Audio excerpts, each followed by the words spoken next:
വിശേഷിച്ച് നമ്മൾ ഈ 3 ദിവസക്കാലം ഇന്നും ചൊവ്വാഴ്ചയും ബുധനാഴ്ചയും ഈ 3 ദിവസക്കാലം ആന്തരിക സൗഖ്യം എന്നുള്ള ആലോചനകൾ കർത്താവിൽ ശരണപ്പെട്ട് പഠിക്കുവാൻ വേണ്ടിയാണ് ദൈവസാന്നിധ്യത്തിൽ നാം ആയിരിക്കുന്നത്.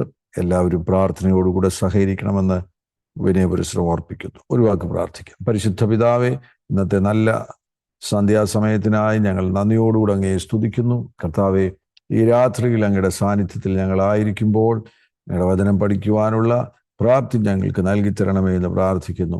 ഈ കേൾവിക്കാരായിട്ടുള്ള എല്ലാ പ്രിയപ്പെട്ടവരുടെയും ജീവിതത്തിൽ ഇത് വെളിപ്പാടായി തീരണമേ. അവരുടെ ജീവിതത്തിൽ ഇത് പ്രായോഗികമാക്കുവാൻ വേണ്ടി പരിശുദ്ധാത്മാവ് അവരിൽ പ്രവർത്തിക്കണമേ എന്ന് പ്രാർത്ഥിക്കുകയാണ്. വിശേഷാൽ ഈ സൂമിൽ മാത്രമല്ല, ഈ മാധ്യമത്തിലൂടെ കർത്താവെ മറ്റ് ഉപാധികൾ, യൂട്യൂബ്, ഫേസ്ബുക്ക് അങ്ങനെയുള്ള ഉപാധികളിലൂടെയും ഇത് കാണുവാൻ പോകുന്ന എല്ലാ പ്രിയപ്പെട്ടവരെയും കർത്താവ് അനുഗ്രഹിക്കണം.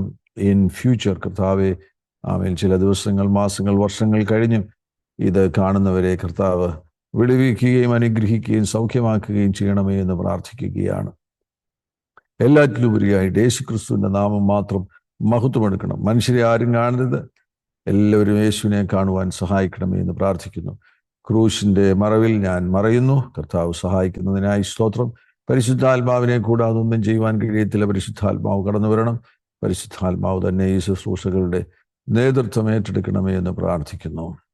യേശു ക്രിസ്തുവിൻ്റെ അധികാരമുള്ള നാമത്തിൽ പിശാചിനെയും അവൻ്റെ പ്രവൃത്തികളെയും ബന്ധിക്കുന്നു. അവനൊപ്പം പ്രവർത്തിക്കുന്ന സകല ദുരാത്മാക്കളെയും ബന്ധിക്കുന്നു. അവയോട് കൽപ്പിക്കുന്നു, യേശുവിൻ്റെ കാൽ കീഴെ പോക, അവിടെ തുടരുക. ദുരാത്മാക്കൾ തമ്മിലുള്ള ആശയവിനിമയ സംവിധാനത്തെ തകർത്ത് പ്രാർത്ഥിക്കുന്നു. കർത്താവാകുന്ന യേശു ക്രിസ്തുവിൻ്റെ സാന്നിധ്യം കൊണ്ട് നിറഞ്ഞിരിക്കുന്ന ഈ പ്രത്യേക ആത്മാ തലത്തിൽ ദൈവദൂതന്മാർ അധികാരമേറ്റെടുക്കുന്നത്, ദൈവദൂതന്മാർ കാവലേറ്റെടുക്കുന്നതിനായി സ്തോത്രം. കർത്താവാകുന്ന യേശു ക്രിസ്തുവിൻ്റെ അധികാരത്തിൻ്റെ ഉള്ളിലാകുന്നു ഞങ്ങൾ, അധികാരത്തിൻ്റെ കീഴിലാകുന്നു എന്ന് ഞങ്ങളിപ്പോൾ പ്രഖ്യാപിക്കുകയാണ്. സ്വർഗാത്ഭുതങ്ങളെ ചെയ്യുന്നതിനായി സ്തോത്രം ചെയ്യുന്നു, യേശു ക്രിസ്തുവിൻ നാമത്തിൽ തന്നെ. ആമേൻ, ആമേൻ. 1 തെസ്സലോനിക്കർ അതിൻ്റെ 5-ാമത്തെ അധ്യായം 23-ാമത്തെ വാക്യം. സമാധാനത്തിൻ്റെ ദൈവം തന്നെ നിങ്ങളെ മുഴുവനും ശുദ്ധീകരിക്കുമാറാകട്ടെ. നിങ്ങളുടെ ആത്മാവും പ്രാണനും ദേഹവും അശേഷം നമ്മുടെ കർത്താവായ യേശു ക്രിസ്തുവിൻ്റെ പ്രത്യക്ഷതയിൽ അനന്യമായി വെളിപ്പെടും വണ്ണം കാക്കപ്പെടുമാറാകട്ടെ. നിങ്ങളെ വിളിക്കുന്നവൻ വിശ്വസ്തനാകുന്നു, അവൻ അത് നിവർത്തിക്കും. രാത്രിയിൽ എന്നെ ശ്രവിക്കുന്ന എല്ലാ ബഹുമാന്യരാകുന്ന പ്രിയപ്പെട്ടവർക്കും ഈ ശുശ്രൂഷകൾ നിങ്ങളുടെ വ്യക്തിപരമാകുന്ന സൗഖ്യത്തിന് വേണ്ടി മാത്രം സ്വീകരിക്കുന്നതിൽ ഉപരിയായിട്ട് നിങ്ങൾ വരാൻ പോകുന്ന ഒരു തലമുറയെ പരിശീലിപ്പിക്കുവാൻ വേണ്ടിയുള്ള ഉപകരണങ്ങളായി തീരണമെന്ന് ആഗ്രഹിച്ചുകൊണ്ട് ഈ കേൾക്കുന്ന കാര്യങ്ങൾ അത്യാവശ്യമുള്ള കാര്യങ്ങളൊക്കെ ഒന്ന് കുറിച്ചു വയ്ക്കുകയാണെങ്കിൽ നിങ്ങൾക്ക് വരുന്ന ദിവസങ്ങളിൽ അത് പ്രയോജനപ്പെടുമെന്ന് ഞാൻ ഈ പ്രാരംഭത്തിൽ തന്നെ ഓർപ്പിക്കുന്നു. ആദ്യം വായിച്ച വാക്യം ഒരിക്കൽ കൂടെ പറയുന്നു. 1 തെസ്സലോനിക്കർ 5:23-24 അവിടെ നമുക്ക് കാണാൻ കഴിയുന്നുണ്ട്. വിശുദ്ധീകരണത്തെക്കുറിച്ചുള്ളൊരു വാക്യമാണ്. യേശു ക്രിസ്തുവിനെ രക്ഷകനും കർത്താവുമായി സ്വീകരിച്ച സന്ദർഭത്തിൽ തന്നെ നമ്മൾ വിശുദ്ധന്മാരാകുന്നു എന്ന് ദൈവം പ്രഖ്യാപിച്ചിരിക്കുന്നു. നീതീകരണവും വിശുദ്ധീകരണവും രക്ഷിക്കപ്പെട്ട സമയത്ത് നമുക്ക് ദാനമായി ലഭിക്കുകയുണ്ടായി. ബൈ ഫെയ്ത്ത്, വിശ്വാസത്താൽ നമുക്കത് സ്വീകരിക്കുവാൻ കഴിഞ്ഞു. നീതീകരണവും വിശുദ്ധീകരണവും. അങ്ങനെ വിശുദ്ധന്മാരായിരിക്കുന്ന നമുക്കൊരു ഉത്തരവാദിത്വമുണ്ട്. ആത്മാവ്, പ്രാണൻ, ദേഹം, അത് യേശുക്രിസ്തുവിൻ്റെ പ്രത്യക്ഷത സംഭവിക്കുന്ന ആ ദിവസം വരെയും അനന്യമായിട്ട് കാക്കുവാൻ തക്കവണ്ണം നമ്മൾ പരിശുദ്ധാത്മാവിനോട് സഹകരിക്കണം. പരിശുദ്ധാത്മാവിനോട് സഹകരിക്കുമ്പോൾ പരിശുദ്ധാത്മാവ് നമ്മുടെ ആത്മാവിനെയും നമ്മുടെ പ്രാണനെയും ദേഹത്തെയും ശുദ്ധീകരിക്കും. ഒരു വിശുദ്ധീകരണം ഈ 3 മേഖലയിലും സംഭവിക്കും. ഇന്നത്തെ സമൂഹത്തിൽ ഒരുപാട് മനോവേദനകൾ അനുഭവിക്കുന്ന പ്രിയപ്പെട്ടവരെ നമ്മൾ കണ്ടുമുട്ടാറുണ്ട്. ആന്തരിക മുറിവുകൾ, ഒത്തിരി സാഹചര്യങ്ങളിൽ ആന്തരിക മുറിവുകളിലൂടെ പ്രിയപ്പെട്ടവർ കടന്നു പോകുന്നു. ബാല്യകാലം മുതൽ തന്നെ ആന്തരിക മുറിവുകൾ ഉണ്ടാകുവാനുള്ള സാധ്യതയുണ്ട്. ഭവനങ്ങളിൽ വളരുന്ന സാഹചര്യത്തിൽ അപ്പനമ്മമാരുടെ അസാന്നിധ്യം അങ്ങനെ തുടങ്ങിയുള്ള പല കാരണങ്ങൾ കൊണ്ട് ബാല്യകാലത്തിൽ തന്നെ ആന്തരിക മുറിവുകൾ ഉണ്ടാകുവാനുള്ള സാധ്യതയുണ്ട്. ജീവിതത്തിൻ്റെ ഏത് ഘട്ടത്തിൽ വേണമെങ്കിലും ആന്തരിക മുറിവുകൾ ഉണ്ടാകുവാനുള്ള സാധ്യതയുണ്ട്. കോളേജുകളിൽ പഠിക്കുമ്പോൾ, സ്കൂളുകളിൽ പഠിക്കുമ്പോൾ, വിദ്യാഭ്യാസത്തിൽ ഉണ്ടാകുന്ന പരാജയം, തിരസ്കരണങ്ങൾ, ക്രൂരമായി ശിക്ഷിക്കപ്പെടുക, ഇങ്ങനെ തുടങ്ങിയ അനേകം സാഹചര്യങ്ങൾ മുഖാന്തരമായിട്ട് ആന്തരിക മുറിവുകൾ അനേകർ അനുഭവിക്കുന്നു. ഇനി വിവാഹ ജീവിതം കഴിഞ്ഞതിന് ശേഷവും ആന്തരിക മുറിവുകൾ അനുഭവിക്കുവാനുള്ള സാധ്യതയുണ്ട്. ഭാര്യ ഭർത്തൃ ബന്ധത്തിലുണ്ടാകുന്ന വിള്ളലുകൾ, അകൽച്ചകൾ, ഇഷ്ടക്കേടുകൾ, ഭാര്യ ഭർത്താവിനെ മുറിപ്പെടുത്തുന്നു, ഭർത്താവ് ഭാര്യയെ മുറിപ്പെടുത്തുന്നു, ആ ബന്ധത്തിൽ വരുന്ന ഉലച്ചിലുകൾ, അവർ പ്രതീക്ഷിച്ച ആളിനെ അവർക്ക് വിവാഹം കഴിക്കാൻ കഴിഞ്ഞില്ല, അവരുടെ സ്വപ്നങ്ങൾ, അവരുടെ ഒരു വിവാഹത്തെക്കുറിച്ചുള്ള സ്വപ്നമുണ്ടായിരുന്നില്ല, ആ സ്വപ്നത്തിൻ്റെ സാക്ഷാത്കാരണം, അതിൻ്റെ പൂർത്തീകരണമല്ല തൻ്റെ ഭർത്താവ്, അതിൻ്റെ പൂർത്തീകരണമല്ല തൻ്റെ ഭാര്യ, ഇങ്ങനെയുള്ള അസംതൃപ്തികൾ ഒക്കെ ആന്തരിക മുറിവുകൾ കൊണ്ടുവരുവാൻ സാധ്യതയുണ്ട്. ഇനി അതല്ലാതെ ശാരീരികമാകുന്ന കാരണങ്ങൾ കൊണ്ട് തന്നെ ഈ സൂമിൽ പങ്കെടുക്കുന്നതിൽ ബഹുഭൂരിപക്ഷവും സഹോദരിമാരാകുന്നതിനാൽ സഹോദരിമാരുടെ ശരീര സംവിധാനം തന്നെ വ്യത്യസ്തമാണ്. ആന്തരിക മുറിവുകളുടെ കണക്കെടുക്കുകയാണെന്നുണ്ടെങ്കിൽ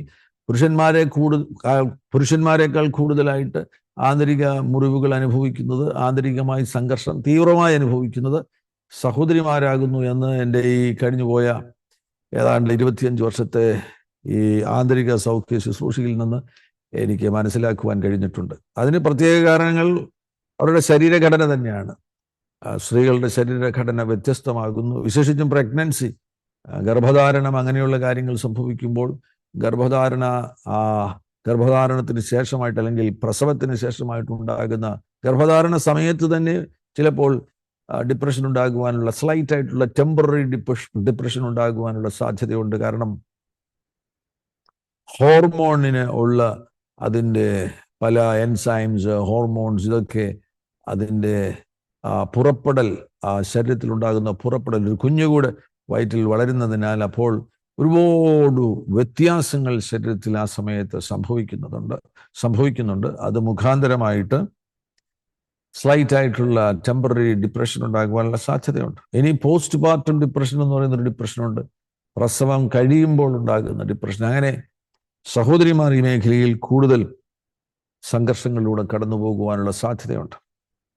ഫൈനാൻഷ്യൽ ക്രൈസിസ്, സാമ്പത്തികമാകുന്ന തുടർച്ചയായിട്ടുള്ള ഞെരുക്കം ആന്തരിക സംഘർഷങ്ങൾ കൊണ്ടുവരും, മടുപ്പ് കൊണ്ടുവരും, ജീവിതത്തോട് തന്നെ മടുപ്പുണ്ടാകും.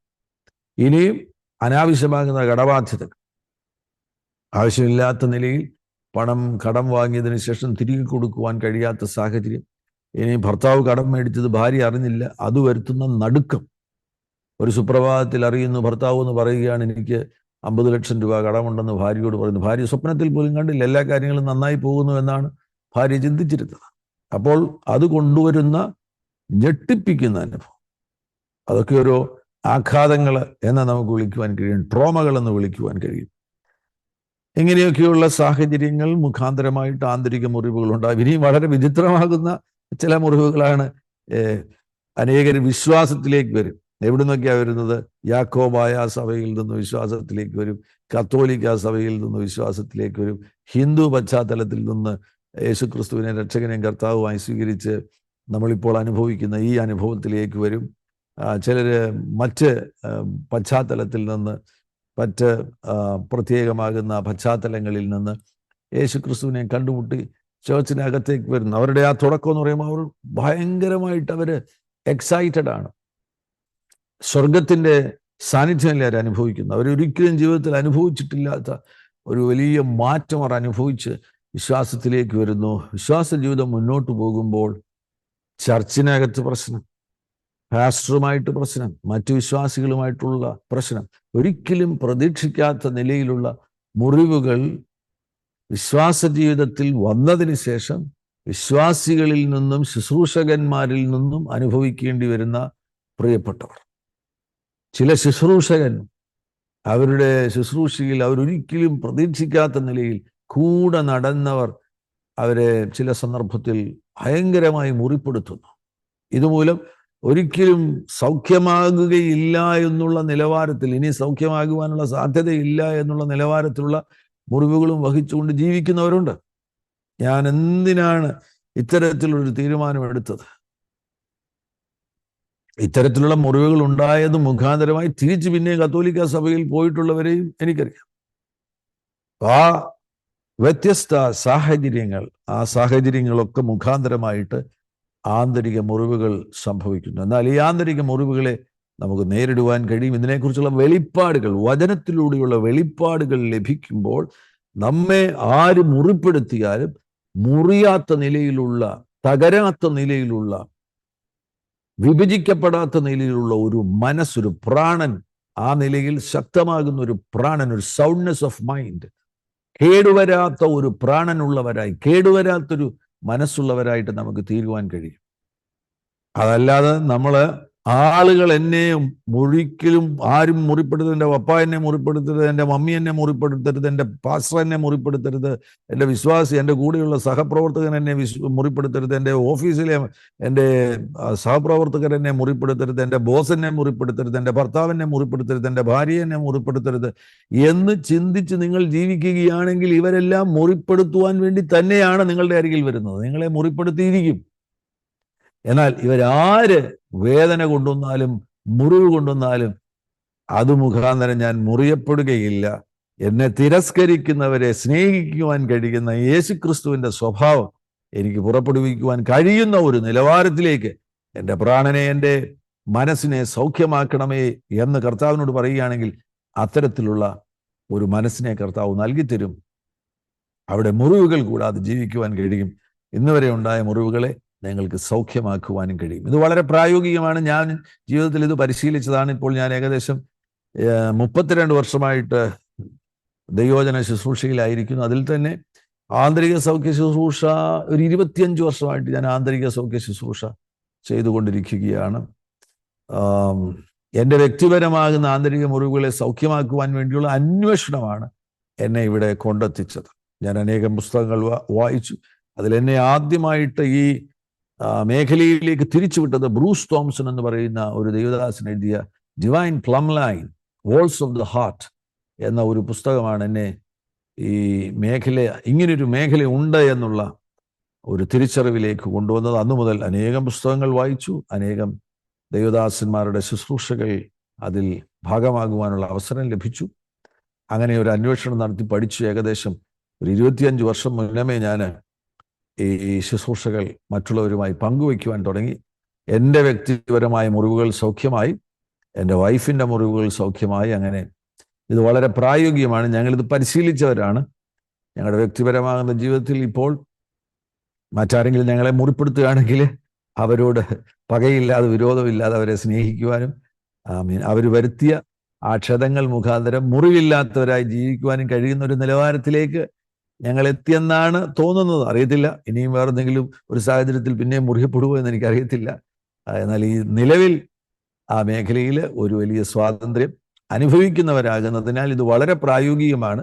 പരിശീലിക്കുകയാണെങ്കിൽ, ജീവിതത്തിൽ പ്രായോഗികമാക്കുവാൻ വേണ്ടി ശ്രമിക്കാമെങ്കിൽ നിങ്ങൾക്ക് ഒരു മുറിവുമില്ലാതെ, ആരോടും പകയില്ല, ആരോടും അൺഫോർഗീവ്നെസ് ഇല്ലാതെ ഈ ഭൂമിയിൽ ജീവിക്കുവാൻ കഴിയും. ഞാൻ ഇതിനെക്കുറിച്ച് ഒരു ചെറിയ പുസ്തകം എഴുതിയിട്ടുണ്ട്. ചില വർഷങ്ങൾക്ക് മുന്നേ ഞാൻ 2008 ഞാൻ ആ പുസ്തകം എഴുതിയത്. അത് റിവൈസ് ചെയ്യാൻ എനിക്ക് കഴിഞ്ഞില്ല. ആന്തരിക സൗഖ്യം എന്ന് പറയുന്ന ഒരു മലയാളം പുസ്തകമാണ്. ഞാൻ അതിൻ്റെ PDF, അതിൻ്റെ കോപ്പികൾ എൻ്റെ കയ്യിൽ ഇപ്പോൾ, അത് റീപ്രിന്റ് ചെയ്തിട്ടില്ല, കോപ്പികളില്ല. എനിക്കതൊന്ന് റിവൈസ് ചെയ്യണം. അപ്പോൾ അടുത്തിടയിലൊക്കെ എനിക്ക് ലഭിച്ചിരിക്കുന്ന ഒരുപാട് ദൂതുകൾ അതിനകത്ത് ചേർത്ത് വയ്ക്കേണ്ടത് ആവശ്യമാണ്. അതുകൊണ്ടാണ് അത് റീപ്രിന്റ് ചെയ്യാതിരിക്കുന്നത്. എന്നാൽ അതിൻ്റെ PDF എൻ്റെ കയ്യിലുണ്ട്. ഞാൻ സിസ്റ്ററിന് ഞാൻ അയച്ചു കൊടുക്കാം. നിങ്ങൾക്ക് ആർക്കെങ്കിലും വായനാശീലമുള്ളവരുണ്ടെങ്കിൽ ആ PDF നിങ്ങൾക്ക് പ്രിൻ്റ് ഔട്ട് എടുത്തിട്ട് അത് വായിക്കുവാൻ കഴിയും. അത് വായിക്കുന്നത് വളരെ നല്ലതാണ്. ഈ ക്ലാസ് കേട്ടതിന് ശേഷം നിങ്ങളത് വായിക്കുകയാണെങ്കിൽ നിങ്ങൾക്കത് വളരെ പ്രയോജനമായിരിക്കും. അങ്ങനെയെങ്കിൽ നമുക്ക് ഈ ഒരു സൗഖ്യത്തിലേക്ക് എങ്ങനെ പ്രവേശിക്കുവാൻ കഴിയും? സൗഖ്യത്തിലേക്ക് പ്രവേശിക്കുവാൻ പ്രഥമമായിട്ട് നമ്മുടെ ഘടന മനസ്സിലാക്കണം. മാൻ ആൻഡ് ഹിസ് ഇന്നർ സ്ട്രക്ചർ. മനുഷ്യനും അവൻ്റെ ആന്തരിക ഘടനയും. തലക്കെട്ട് വേണമെങ്കിൽ എഴുതിക്കോ, മനുഷ്യനും അവൻ്റെ ആന്തരിക ഘടനയും. നമ്മൾ ഈ കാണുന്നത് പോലെ നമ്മുടെ ഈ ശരീരം മാത്രമല്ല മനുഷ്യൻ എന്ന് പറയുന്നത്. മനുഷ്യൻ 3 ഘടകങ്ങളുള്ളവനാകുന്നു. മനുഷ്യന് ഒരാത്മാവുണ്ട്, മനുഷ്യന് ഒരു പ്രാണനുണ്ട്, മനുഷ്യന് ഒരു ദേഹമുണ്ട്. അതാണ് 1 തെസ്സലോനിക്കർ 5-ാമത്തെ അധ്യായം 23-ാമത്തെ വാക്യത്തിൽ നമ്മൾ വായിച്ചത്. നിങ്ങളുടെ ആത്മാവും പ്രാണനും ദേഹവും. ഈ 3 ഘടന, ഈ 3 വിഭാഗങ്ങൾ ഉള്ളവരാകുന്നു നാം ഓരോരുത്തരും എന്നുള്ളത് ആവർത്തിച്ച് നമുക്ക് ബൈബിളിൽ കാണാൻ കഴിയുന്നുണ്ട്. ചില വാക്യങ്ങൾ കൂടെ നമ്മുടെ അറിവിന് വേണ്ടി ചില വാക്യങ്ങൾ കൂടെ ഉൽപ്പത്തി പുസ്തകം 2-ാമത്തെ അധ്യായം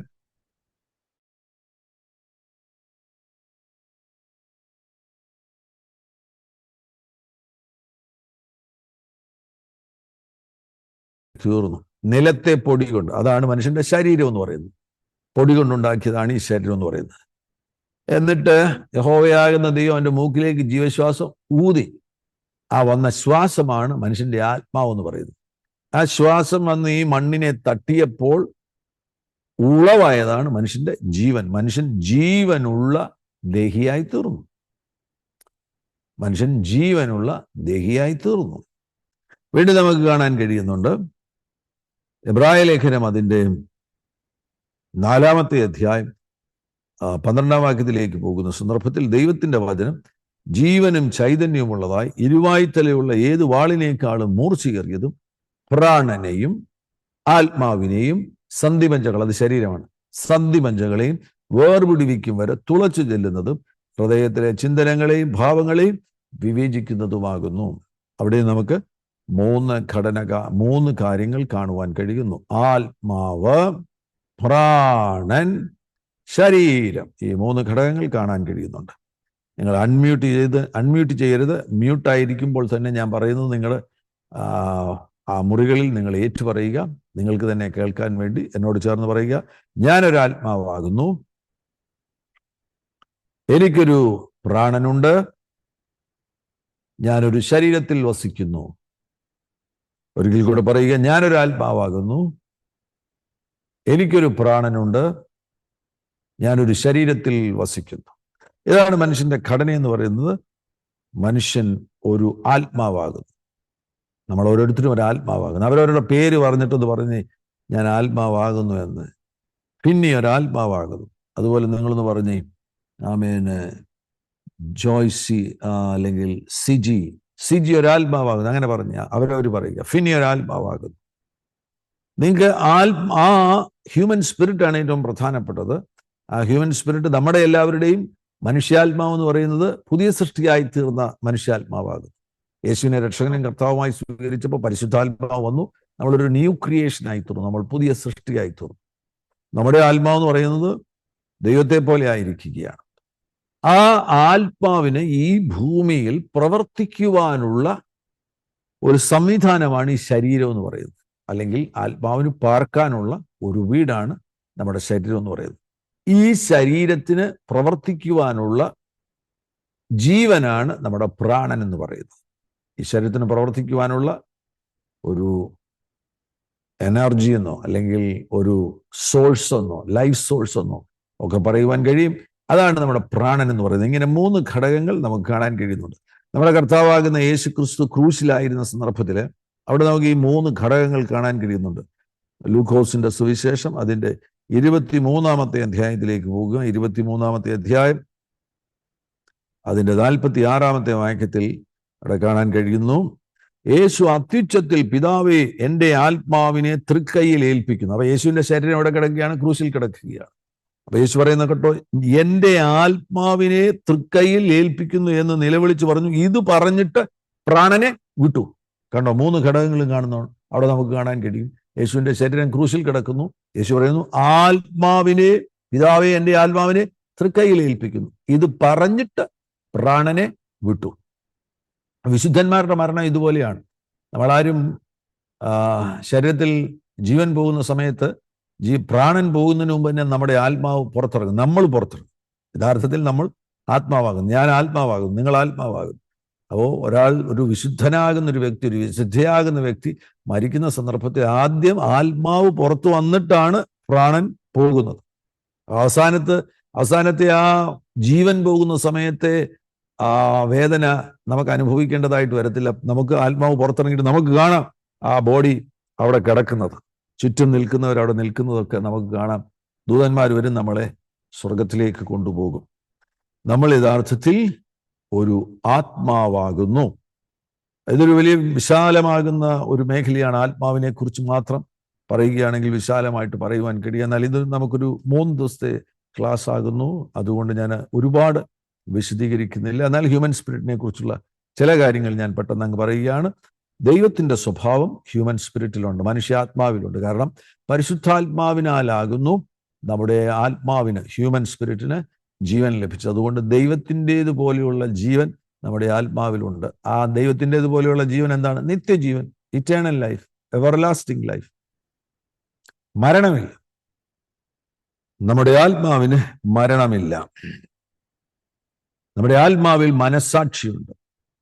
നമ്മുടെ ആത്മാവിൽ നമുക്ക് അന്തരജ്ഞാനമുണ്ട്, അല്ലെങ്കിൽ ഇൻറ്റ്യൂഷൻ എന്ന് പറയും, അന്തരജ്ഞാനമുണ്ട്. നമ്മുടെ ആത്മാവിൽ നമുക്ക് ആരാധനയുണ്ട്. 3 കാര്യങ്ങളാണ്. ഇംഗ്ലീഷിൽ പറയുകയാണെങ്കിൽ കോൺഷ്യൻസ്, ഇൻറ്റ്യൂഷൻ, കമ്മ്യൂണിയൻ. ഈ 3 കാര്യങ്ങൾ നമ്മുടെ ആത്മാവിലുണ്ട്. കോൺഷ്യൻസ് എന്താണ്? മനസാക്ഷി എന്ന് പറയുന്നത് തെറ്റും ശരിയും തിരിച്ചറിയുവാനുള്ള പ്രാപ്തിയാണ്.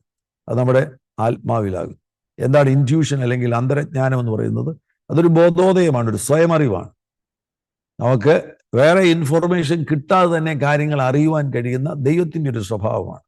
ദൈവത്തിന് എന്തെങ്കിലും അറിയണമെങ്കിൽ പുസ്തകം വായിച്ച് പഠിക്കേണ്ട കാര്യമില്ല, അല്ലെങ്കിൽ ഗൂഗിളിൽ നോക്കേണ്ട കാര്യമില്ല. അവിടത്തേക്ക് എല്ലാം അറിയാം. പ്രത്യേകിച്ച് പുറത്തുനിന്ന് ഇൻഫർമേഷൻ കിട്ടാതെ തന്നെ അവിടത്തേക്ക് അറിയാം. അത്തരത്തിലൊരു സ്വഭാവം നമ്മുടെ ഹ്യൂമൻ സ്പിരിറ്റിനുണ്ട്. അതിനാണ് അന്തരജ്ഞാനം എന്ന് പറയുന്നത്. സ്വയമറിവ്, ബോധോദയം എന്നൊക്കെ നമുക്ക് പറയാൻ കഴിയും. അത് നിങ്ങളുടെ ആത്മാവിൻ്റെ പ്രത്യേകതയാകുന്നു.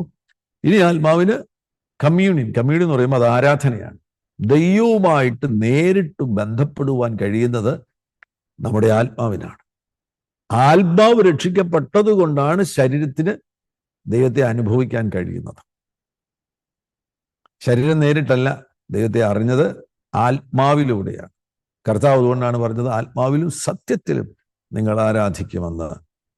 ഇനിയും ഈ ആത്മാവിന്, മനുഷ്യാത്മാവിന് റീക്രിയേറ്റഡ് ആയിട്ടുള്ള, വീണ്ടും ജനിച്ചിരിക്കുന്ന, രക്ഷിക്കപ്പെട്ടിരിക്കുന്ന ഈ മനുഷ്യാത്മാവിന് ദൈവത്തിൻ്റെ പല പ്രകൃതങ്ങളും ഉള്ളത് കൊണ്ട് തന്നെ ഉറക്കം ആവശ്യമില്ല.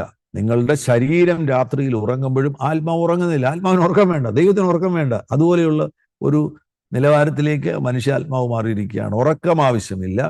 ആത്മാവിന് രോഗം വരികയില്ല. ആത്മാവിൽ നിങ്ങൾക്ക് ദൈവത്തിൻ്റെതുപോലെയുള്ള വിശ്വാസമുണ്ട്. 100% വിശ്വാസമുണ്ട്. ഒരു ഡൗട്ടും വരത്തില്ല. ദൈവത്തിൽ വിശ്വസിക്കാൻ ആത്മാവിന് പൂർണ്ണമായിട്ടും കഴിയും. എവിടെയാണ് ഡൗട്ട് വരുന്നത്? പ്രാണനിലാണ് ഡൗട്ട് വരുന്നത്. നമ്മുടെ പ്രാണനിൽ ഇൻഫർമേഷൻസ് ഉണ്ട്. ഇൻഫർമേഷൻസ് ഉള്ളത് കൊണ്ടാണ് നമുക്ക് ഡൗട്ട് വരുന്നത്. എന്നാൽ ആത്മാവിൽ 100% വിശ്വാസമുണ്ട്. ആ വിശ്വാസത്തെ പുറത്തു കൊണ്ടുവരുന്നതിന് തടസ്സമായി നിൽക്കുന്നത് നമ്മുടെ പ്രാണനാകുന്നു. മാനസാന്തരപ്പെടാത്ത പ്രാണനാകുന്നു അത് തടസ്സമായി നിൽക്കുന്നത്. നിങ്ങളുടെ അന്യഭാഷ പുറപ്പെടുന്നത് ആത്മാവിൽ നിന്നാണ്. ഇനി ആത്മാവിന് ശരീരത്തിന്റെ സഹായം കൂടാതെ ജീവിക്കുവാൻ കഴിയും. നമ്മുടെ ശരീരത്തിൽ നിന്ന് ആത്മാവ് പുറത്തിറങ്ങി കഴിഞ്ഞാൽ ആത്മാവിന് സ്വയമായിട്ട് ജീവിക്കുവാൻ കഴിയും. ആത്മാവിന് കാണാൻ കഴിയും, ആത്മാവിന് കേൾക്കാൻ കഴിയും, ആത്മാവിന് സംസാരിക്കുവാൻ കഴിയും. മനുഷ്യ ശരീരത്തിൽ നിന്ന് ആത്മാവ് പുറത്തിറങ്ങി സ്വർഗത്തിലേക്ക് പോകുമ്പോൾ ദൂതന്മാരോട് സംസാരിക്കും. സ്വർഗത്തിൽ ചെന്നതിന് ശേഷം യേശുവിനോട് സംസാരിക്കും. മനുഷ്യ ശരീരം കൂടാതെ തന്നെ അസ്തിത്വമുള്ളതാകുന്നു നമ്മുടെ ആത്മാവെന്ന് പറയുന്നത്. നമ്മുടെ ആത്മാവിന് കാണാൻ കഴിയും, നമ്മുടെ ആത്മാവിന് കേൾക്കാൻ കഴിയും, നമ്മുടെ ആത്മാവിന് സംസാരിക്കുവാൻ കഴിയും. അങ്ങനെയെങ്കിൽ ഇപ്പോൾ തന്നെ നിങ്ങൾക്ക് ആത്മാവിൽ കാര്യങ്ങൾ കാണാൻ കഴിയുകയാണെങ്കിൽ വിജയിച്ചു. ദൈവത്തിൽ നിന്ന് എങ്ങനെയാണ് കേൾക്കുന്നത്? ആത്മാവിലാണ് കേൾക്കുന്നത്. വെളിപ്പാടുകൾ എവിടെയാണ് ലഭിക്കുന്നത്? ആത്മാവിലാണ് ലഭിക്കുന്നത്. ബുദ്ധിയിലല്ല വെളിപ്പാട് ലഭിക്കുന്നത്. ബുദ്ധിയിൽ കിട്ടുന്നത് അറിവുകളാണ്, ഇൻഫർമേഷൻസ് ആണ്. ആത്മാവിലാകുന്നു വെളിപ്പാടുകൾ ലഭിക്കുന്നത്. ആത്മാവിൽ കാണുവാനും ആത്മാവിൽ കേൾക്കുവാനും ഇപ്പോൾ തന്നെ കഴിയുകയാണെങ്കിൽ വിജയകരമാകുന്ന ഒരു ക്രിസ്ത്യ ജീവിതം നയിക്കുവാൻ കഴിയും. കൺസെപ്ഷൻ നടക്കുമ്പോൾ, ഒരു കുഞ്ഞിൻ്റെ കൺസെപ്ഷൻ നടക്കുമ്പോൾ ശ്രദ്ധിക്കണം, ആ സമയത്ത് തന്നെ ആത്മാവ് പൂർണ്ണമാകുകയാണ്. കുഞ്ഞിൻ്റെ കൺസെപ്ഷൻ നടക്കുമ്പോൾ നമുക്കറിയാം, പുരുഷനിൽ നിന്നും സ്ത്രീയിൽ നിന്നുമുള്ള ക്രോമസോംസ് വന്നതിന് ശേഷമാണ്.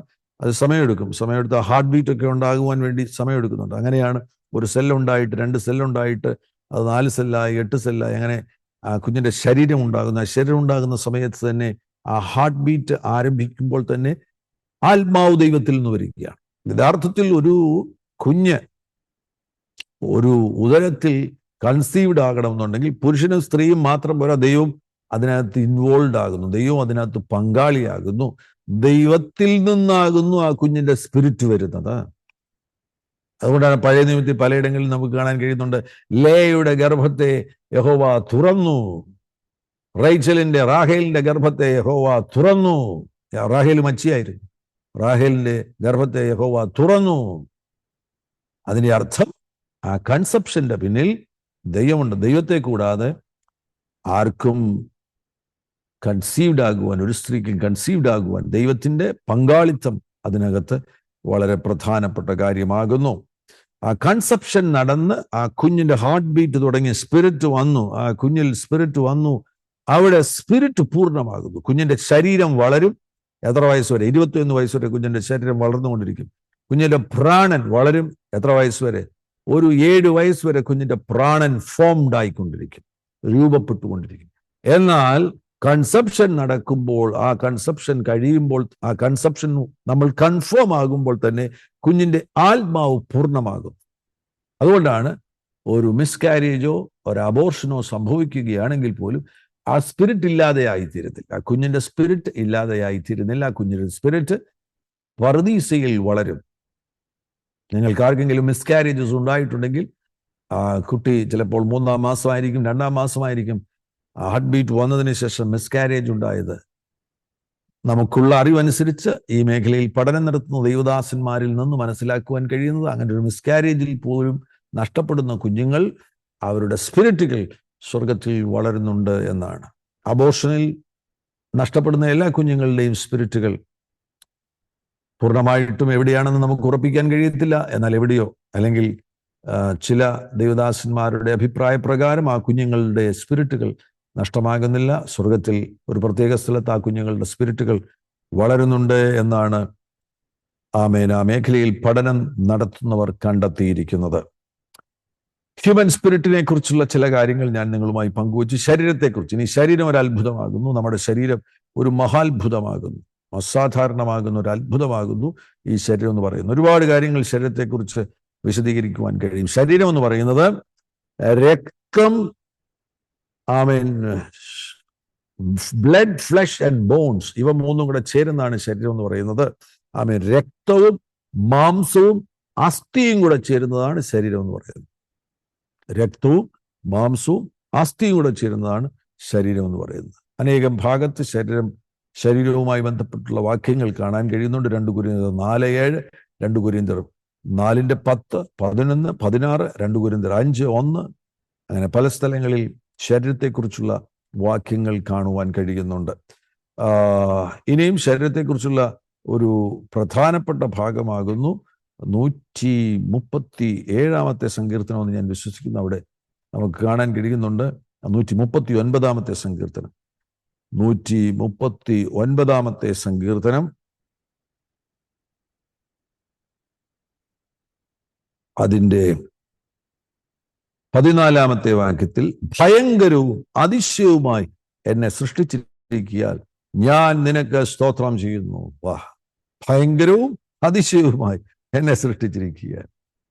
ആമേൻ. ഇതൊരു സൂം മീറ്റിംഗ് ആയതിനാൽ നിങ്ങളെല്ലാവരും ശ്രദ്ധിക്കുന്നുണ്ടോ എന്നത് എനിക്ക് ഉറപ്പിക്കാൻ കഴിയത്തില്ല. നിങ്ങളെല്ലാവരും ശ്രദ്ധിക്കുന്നു എന്ന് ഞാൻ വിശ്വസിക്കുകയാണ്.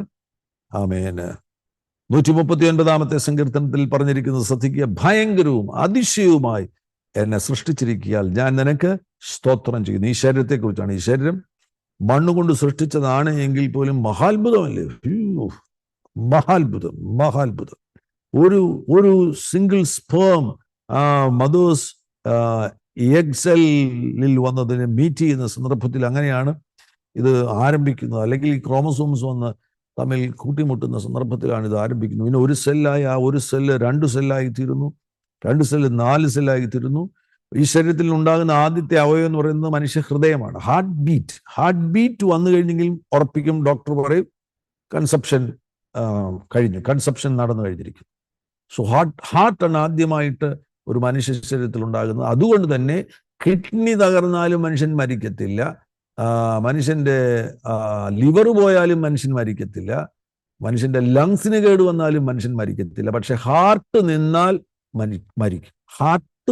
ഹാർട്ടിലാണ് മനുഷ്യന്റെ ജീവിതം ആരംഭിക്കുന്നത്. ഹാർട്ട് ബീറ്റ് തുടങ്ങുന്നതോടുകൂടിയാണ് കൺസെപ്ഷൻ കൺഫേംഡ് ആകുന്നത്. ഹാർട്ട് എന്ന് നിൽക്കുമോ അന്ന് മാത്രമേ ഈ ശരീരം മരിക്കത്തുള്ളൂ. അങ്ങനെ ഒരു മഹാത്ഭുതമാണ്. ഇപ്പൊ തലച്ചോറ് തന്നെ നിങ്ങൾ ശ്രദ്ധിക്കുക. തലച്ചോറ് എന്ന് പറഞ്ഞു കഴിഞ്ഞാൽ എന്തൊരു വലിയൊരു അത്ഭുതമാണ്. വിശദീകരിക്കുകയാണെങ്കിൽ ഒരു ഒരു മഹാത്ഭുതമാണ്. ഈ തലച്ചോറിനകത്ത് 100 ബില്യൺ ന്യൂറോൺസ് ആണുള്ളത്. എത്ര? 100 ബില്യൺ. 100 ബില്യൺ, മില്യൺ അല്ല, ബില്യൺ. 100 ബില്യൺ എന്ന് വെച്ച് കഴിഞ്ഞാൽ നിങ്ങളുടെ തലച്ചോറിനകത്ത് 100 ബില്യൺ കമ്പ്യൂട്ടേഴ്സ് ഉണ്ട്. 100 ബില്യൺ കമ്പ്യൂട്ടേഴ്സും. അസാധാരണമാകുന്ന നല്ല കാര്യങ്ങളെ പുറപ്പെടുവിക്കുവാൻ കഴിയുന്ന നിലയിലുള്ള പ്രാപ്തിയുള്ളവരായിട്ടാണ് ദൈവം നമ്മളെ സൃഷ്ടിച്ചിരിക്കുന്നത്. നമ്മൾ ചില ആന്തരിക മുറിവുകൾ, എന്നെ അയാൾ അങ്ങനെ പറഞ്ഞു, എൻ്റെ ഭർത്താവ് തിരസ്കരിച്ചു, ഇങ്ങനെയുള്ള വേദനകളിലും ദുഃഖങ്ങളിലും നമ്മൾ ജീവിച്ച് നമ്മുടെ പ്രൊഡക്ടിവിറ്റി, നമ്മളിൽ നിന്ന് പുറപ്പെടേണ്ട നല്ല കാര്യങ്ങളെ പുറപ്പെടുവിക്കുവാൻ കഴിയാതെ നമ്മളുടെ ജീവിതത്തിൽ നിന്ന് ആവശ്യമില്ലാത്ത കാര്യങ്ങളെല്ലാം പുറപ്പെടുവിച്ച് ആ ഗുണമേന്മയിൽ ജീവിക്കാൻ കഴിയുന്നില്ല. ഈ തലച്ചോറിന്റെ ചെറിയൊരു ശതമാനം പോലും നമ്മൾ ഉപയോഗിക്കുന്നില്ല. അതിൻ്റെ ഒരു നല്ല ഭാഗം, ആദാം ഏദൻ തോട്ടത്തിലായിരുന്നപ്പോൾ തലച്ചോറ് മുഴുവൻ ഉപയോഗിച്ചുകൊണ്ടാണ് അദ്ദേഹം ഏദൻ തോട്ടത്തിലായിരുന്നു. അദ്ദേഹത്തിന് അവിടെ ശരീരം ഉണ്ടായിരുന്നു. ജീവിയായിരുന്നെങ്കിൽ പോലും അദ്ദേഹം ശരീരം ഉപയോഗിച്ചിരുന്നു. അന്നത്തെ അദ്ദേഹത്തിന്റെ കപ്പാസിറ്റി, ഈ ശരീരത്തിൽ ഈ തലച്ചോറിലെ 100 ബില്യൺ ന്യൂറോൺസിനെ ഉപയോഗിക്കുമ്പോൾ ഉണ്ടാകുന്ന കപ്പാസിറ്റി, ആ കപ്പാസിറ്റിയിലൊന്നും മനുഷ്യന് ഇതുവരെ എത്തിച്ചേരാൻ കഴിഞ്ഞിട്ടില്ല. എന്നാൽ ഇപ്പോൾ ഈ ആധുനിക നാളുകളിൽ ഒരുപാട് മാറ്റങ്ങൾ സംഭവിക്കുന്നുണ്ട്. ഈ മേഖലയിൽ അനേകർ തലച്ചോറിന്റെ പല ഭാഗങ്ങളെയും ഉപയോഗിക്കുന്നത് കൊണ്ടാണ് ഇന്നത്തെ ഈ ആധുനികമാകുന്ന കണ്ടുപിടുത്തങ്ങൾ പലതും നടന്നുകൊണ്ടിരിക്കുന്നത്. ശരീരം ഒരു മഹാത്ഭുതമാകുന്നു. 360ഓളം 206ഓളം അസ്ഥികൾ നമ്മുടെ ശരീരത്തിലുണ്ട്. നമ്മുടെ ഈ നാഡീ ഞരമ്പുകളുടെ നീളം തന്നെ കിലോമീറ്ററുകൾ നീളമാണ്. നിങ്ങളുടെ ഹാർട്ട് ഒരു വലിയ അത്ഭുതമാണ്. ഈ ഹാർട്ട് എപ്പോഴും ഈ രക്തം പമ്പ് ചെയ്തുകൊണ്ടിരിക്കുകയാണ്. അങ്ങനെ വരുമ്പോൾ ടൺ കണക്കിന് രക്തമാണ് ഒരു ദിവസം പമ്പ് ചെയ്തുകൊണ്ടിരിക്കുന്നത്. ഇപ്പോൾ നിങ്ങൾക്ക് 50 വയസ്സുണ്ടെങ്കിൽ 50 വർഷം നോൺ സ്റ്റോപ്പായിട്ട് പ്രവർത്തിക്കുന്ന ഒരു മോട്ടറാണ് ഹാർട്ട് എന്ന് പറയുന്നത്. വീട്ടിൽ വെള്ളമടിക്കുന്ന മോട്ടർ 4 മണിക്കൂർ തുടർച്ചയായിട്ട് ഇട്ട് കഴിഞ്ഞാൽ അതിൻ്റെ കോയിൽ കത്തിക്കും. നമ്മുടെ വീട്ടിലെ വെള്ളമടിക്കുന്ന മോട്ടറിൽ അത് നിങ്ങൾ 4 മണിക്കൂർ അല്ലെങ്കിൽ 5 മണിക്കൂർ 6 മണിക്കൂർ ഓഫ് ചെയ്യാതെ ഒന്ന് ഓൺ ചെയ്തിട്ട് അതിൻ്റെ കോയിൽ കത്തിക്കും. എന്നാൽ 50 വർഷമായിട്ടും അല്ലെങ്കിൽ 30 വർഷമായിട്ടും നിങ്ങളുടെ ഹാർട്ട് നോൺ സ്റ്റോപ്പായിട്ട് 24 hours പ്രവർത്തിച്ചു കൊണ്ടിരിക്കുന്നു. എന്നും അതിന് കേട് വന്നിട്ടില്ലാത്തത് കൊണ്ടാണ് ഈ രാത്രിയിൽ നിങ്ങൾ ഈ ശബ്ദം കേൾക്കുന്നത്. അത്ര മഹാത്ഭുതകരമായിട്ട് ഈ ശരീരത്തെ ദൈവം സൃഷ്ടിച്ചിരിക്കുന്നു. ഇപ്പോൾ മനുഷ്യന്റെ ആത്മാവിനെ കുറിച്ച് ചില കാര്യങ്ങൾ ഞാൻ പറഞ്ഞു, മനുഷ്യന്റെ ശരീരത്തെക്കുറിച്ച് ഞാൻ ചില കാര്യങ്ങൾ പറഞ്ഞു. നമ്മൾ പഠിക്കാൻ പോകുന്നത് നമ്മുടെ പ്രാണനെ കുറിച്ചാണ്. ഇനിയാണ് ഏറ്റവും കാതലായിട്ടുള്ള ഭാഗങ്ങൾ നമ്മൾ തുടങ്ങുവാൻ പോകുന്നത്. നമ്മുടെ പ്രാണനെ കുറിച്ചാണ് നമ്മൾ പഠിക്കുവാൻ പോകുന്നത്. ഈ 3 ദിവസം പ്രാണന്റെ വിവിധ മേഖലകളെ കുറിച്ചാണ് നമ്മൾ പഠിക്കുവാൻ പോകുന്നത്. പ്രാണനിലേക്ക് ശ്രദ്ധ തിരിക്കുമ്പോൾ നമ്മുടെ പ്രാണന് 3 പ്രധാനപ്പെട്ട ഘടകങ്ങളാണുള്ളത്. പ്രാണനെ നമുക്ക് 3ആയിട്ട് തരംതിരിക്കുവാൻ കഴിയും. നമ്മുടെ വ്യക്തിത്വത്തെ തന്നെ നമുക്ക് 3ആയി തരംതിരിക്കാം: ആത്മാവ്, പ്രാണൻ, ശരീരം. ഇനി പ്രാണൻ മാത്രമായിട്ട് എടുക്കുമ്പോൾ പ്രാണനിലാണ് രൂപാന്തരീകരണം സംഭവിക്കേണ്ടത്. ആത്മാവ് രക്ഷിക്കപ്പെട്ടു. ആത്മാവിനെ കുറിച്ച് ആഴത്തിൽ പഠിക്കുകയാണെന്നുണ്ടെങ്കിൽ ആത്മാവ് രക്ഷിക്കപ്പെട്ടിരിക്കുന്നതിനാൽ, ആത്മാവിൽ എവർലാസ്റ്റിംഗ് ലൈഫ് ഉള്ളതിനാൽ, ഹോളി സ്പിരിറ്റ് ആത്മാവിൽ ഉള്ളതിനാൽ ആത്മാവിന് പാപം ചെയ്യാൻ കഴിയത്തില്ല. അത് വേറൊരു മേഖലയാണ്. അപ്പൊ ആ നിലയിൽ ആത്മാവ് രക്ഷിക്കപ്പെട്ടിരിക്കുന്നു. ശരീരത്തിന്റെ രക്ഷ യേശുക്രിസ്തുവിന്റെ മടങ്ങി വരവിൽ മാത്രമേ സംഭവിക്കത്തുള്ളൂ. ശരീരത്തിന് നമുക്ക് മാറ്റമൊന്നും വരുത്താൻ ഒക്കത്തില്ല. അപ്പോൾ ക്രിസ്തീയ ശിഷ്യത്വം എന്ന് പറയുന്നത് എവിടെ വരുന്ന മാറ്റമാണ്? ക്രിസ്തീയ ശിഷ്യത്വം പ്രാണനിൽ വരുന്ന മാറ്റം.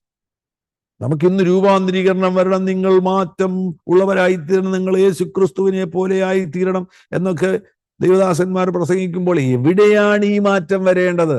ശരീരത്തിലാണോ? അല്ല. ആത്മാവിലാണോ? അല്ല. എവിടെയാണ് മാറ്റം വരേണ്ടത്?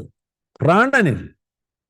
എവിടെയാണ് നിങ്ങൾ വേദന അനുഭവിക്കുന്നത്? പ്രധാനമായിട്ടും പ്രാണനിലാണ്. ആത്മാവിലും ശരീരത്തിലും അതിന്റെ പരിണതഫലങ്ങൾ ഉണ്ടാകും തീർച്ചയായിട്ടും. അകത്തൊരുപാട് ദുഃഖങ്ങളും വേദനകളും വെച്ചുകൊണ്ടിരിക്കുകയാണെന്നുണ്ടെങ്കിൽ തീർച്ചയായിട്ടും അതിന്റെ ഫലങ്ങൾ പ്രാണനിലുണ്ടായിരിക്കുന്ന അല്ലെങ്കിൽ മനസ്സിലുണ്ടായിരിക്കുന്ന ആ വേദനകളുടെ ഫലങ്ങൾ ആത്മാവിലും, അതിന്റെ ഫലങ്ങൾ രോഗങ്ങളായിട്ട് ശരീരത്തിലും വെളിപ്പെടും. ഇന്നത്തെ രോഗങ്ങളെ കുറിച്ച് വൈദ്യശാസ്ത്രം പറയുന്നത് സൈക്കോ സോമാറ്റിക് രോഗങ്ങൾ എന്നാണ് പറയുന്നത്. ഞാൻ ഗ്രീക്ക് വാക്കുകളൊന്നും പറഞ്ഞില്ല. പ്രാണന് ഗ്രീക്ക് ഭാഷയിൽ സൂക്കെ എന്ന വാക്കാണ് ഉപയോഗിച്ചിരിക്കുന്നത്. ശരീരത്തിന് ഗ്രീക്ക് ഭാഷയിൽ സോമ എന്ന വാക്കാണ് ഉപയോഗിച്ചിരിക്കുന്നത്. ആത്മാവിന് ഗ്രീക്ക് ഭാഷയിൽ ന്യൂമ എന്ന വാക്കാണ് ഉപയോഗിച്ചിരിക്കുന്നത്. സൈക്കോസോമാറ്റിക് എന്ന് പറഞ്ഞു കഴിഞ്ഞാൽ പ്രാണനും ശരീരം കൂടെ ചേർന്ന രോഗങ്ങളാണ് ഇന്നത്തെ രോഗങ്ങൾ. ശരീരത്തിൽ മാത്രം ഉണ്ടാകുന്ന രോഗങ്ങളല്ല, അതിന്റെ വേരെന്ന് പറയുന്ന മനസ്സിലാണ്. അതുകൊണ്ടാണ് 85% ഇന്നത്തെ രോഗങ്ങൾ സൈക്കോസോമാറ്റിക് രോഗങ്ങളാണ്. നീണ്ട നാളുകൾ അൺഫോർഗീവ്നെസ് ഒരാളോട് വെച്ചുകൊണ്ടിരിക്കുന്നു. മൈഗ്രെയിൻ തലവേദന, ഭയങ്കര മൈഗ്രെയിൻ തലവേദന, വിട്ടുമാറാത്ത മൈഗ്രെയിൻ തലവേദന. വൈദ്യശാസ്ത്രം മരുന്നുകൾ തരും. അമേരിക്കയിൽ പോവുകയാണെങ്കിൽ മൈഗ്രെയിൻ എന്ന് പറയുന്ന രോഗം സൈക്കാട്രിക് രോഗമാണ്, മാനസിക രോഗമാണ്.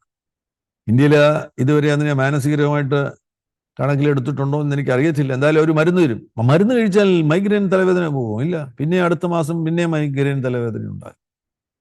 അകത്തെവിടെയോ ഒരു മുറിവ് കിടപ്പുണ്ട്, അതിൽ നിന്നാണ് ഈ മൈഗ്രെയിൻ തലവേദന ഉണ്ടാകുന്നത്. സൈക്കോസോമാറ്റിക് രോഗങ്ങൾ 85% രോഗങ്ങളും സൈക്കോസോമാറ്റിക് രോഗങ്ങളാണ്. പ്രാണനിലാണ് മാറ്റം സംഭവിക്കേണ്ടത്. ക്രിസ്തീയ ശിഷ്യത്വം എന്ന് പറയുന്നത് പ്രാണനിൽ വരുന്ന രൂപാന്തരീകരണമാകുന്നു. ഈ പ്രാണനെ നമുക്ക് 3 ഘടകങ്ങളായിട്ട് തിരിക്കുവാൻ കഴിയും. പ്രധാനമായിട്ടും മനസ്സ്, വികാരങ്ങൾ, ഇച്ഛാശക്തി. Mind, emotions and will. മനസ്സിനെ നമുക്ക് 3 ഘടകങ്ങളായിട്ട് തരംതിരിക്കുവാൻ കഴിയും. പ്രാണനെ നമുക്ക് 3 ഘടകങ്ങളായി തരംതിരിക്കാൻ കഴിയും. മനസ്സ്, വികാരങ്ങൾ, ഇച്ഛാശക്തി. അതോട് ചേർന്ന് തന്നെ മറ്റ് ഒരുപാട് വിഭാഗങ്ങളുണ്ട്. ലൈക്ക് ബുദ്ധിയുണ്ട്, നമുക്ക് അഭിപ്രേരണ, ക്രിയേറ്റിവിറ്റി എന്ന് പറയുന്ന കാര്യമുണ്ട്. ഓർമ്മകൾ നമുക്കുണ്ട്, നമുക്ക് വ്യക്തിത്വമുണ്ട്, നമുക്ക് ഇങ്ങനെയുള്ള പല മേഖലകൾ പ്രാണനുമായി ബന്ധപ്പെട്ടതാണ്. മനസ്സ്, വികാരങ്ങൾ, ഇച്ഛാശക്തി. ഈ 3 പ്രധാനപ്പെട്ട കാര്യങ്ങളും അതിൻ്റെ താഴെ വരുന്ന മറ്റു കാര്യങ്ങളാണ്. ബുദ്ധിമണ്ഡലമുണ്ട്, നമുക്ക് കഴിവുകളുണ്ട്, ഓർമ്മകളുണ്ട്, നമുക്ക് വ്യക്തിത്വം, നമ്മുടെ പ്രാണനിലാകുന്നു. നമുക്ക് നമ്മുടെ അഭിപ്രേരണ, മോട്ടിവേഷൻസ് നമ്മുടെ പ്രാണനിലാകുന്നു. ഇങ്ങനെ വിവിധ മേഖലകൾ പ്രാണനിലുണ്ട്. ഇനി നമ്മുടെ തലച്ചോറ് എന്ന് വേണമെങ്കിൽ, ഇതിനൊരു കമ്പ്യൂട്ടർ ഭാഷ ഉപയോഗിക്കുകയാണെങ്കിൽ നമ്മുടെ തലച്ചോറ് CPU, സെൻട്രൽ പ്രോസസ്സിംഗ് യൂണിറ്റ് എന്ന് വിളിക്കുവാൻ കഴിയും. പ്രാണനിലെ മൈൻഡ് എന്ന് പറയുന്നത് ഓപ്പറേറ്റിംഗ് സിസ്റ്റം, സോഫ്റ്റ്വെയർ എന്ന് നമുക്ക് വിളിക്കുവാൻ കഴിയും. 1-2 വാക്യങ്ങൾ പ്രാണനുമായി ബന്ധപ്പെട്ട് 1-2 വാക്യങ്ങൾ ഞാൻ വായിക്കുന്നു. വിലാപങ്ങളുടെ പുസ്തകം 5-ാമത്തെ അധ്യായം അതിൻ്റെ 17-ാമത്തെ വാക്യം. ഇതുകൊണ്ട് ഞങ്ങളുടെ ഹൃദയത്തിന് രോഗം പിടിച്ചിരിക്കുന്നു. ഇവിടെ ഹൃദയം എന്ന് പറയുന്നത് നമ്മുടെ ശരീരത്തിന്റെ അവയവമാകുന്ന ഹൃദയം എന്നുള്ള അർത്ഥത്തിലല്ല അവിടെ ഉപയോഗിച്ചിരിക്കുന്നത്. അവിടെ എബ്രായ ഭാഷയിൽ ലബാബ് എന്ന വാക്കാണ് ഉപയോഗിച്ചിരിക്കുന്നത്. ലബ് അല്ലെങ്കിൽ ലബാബ്.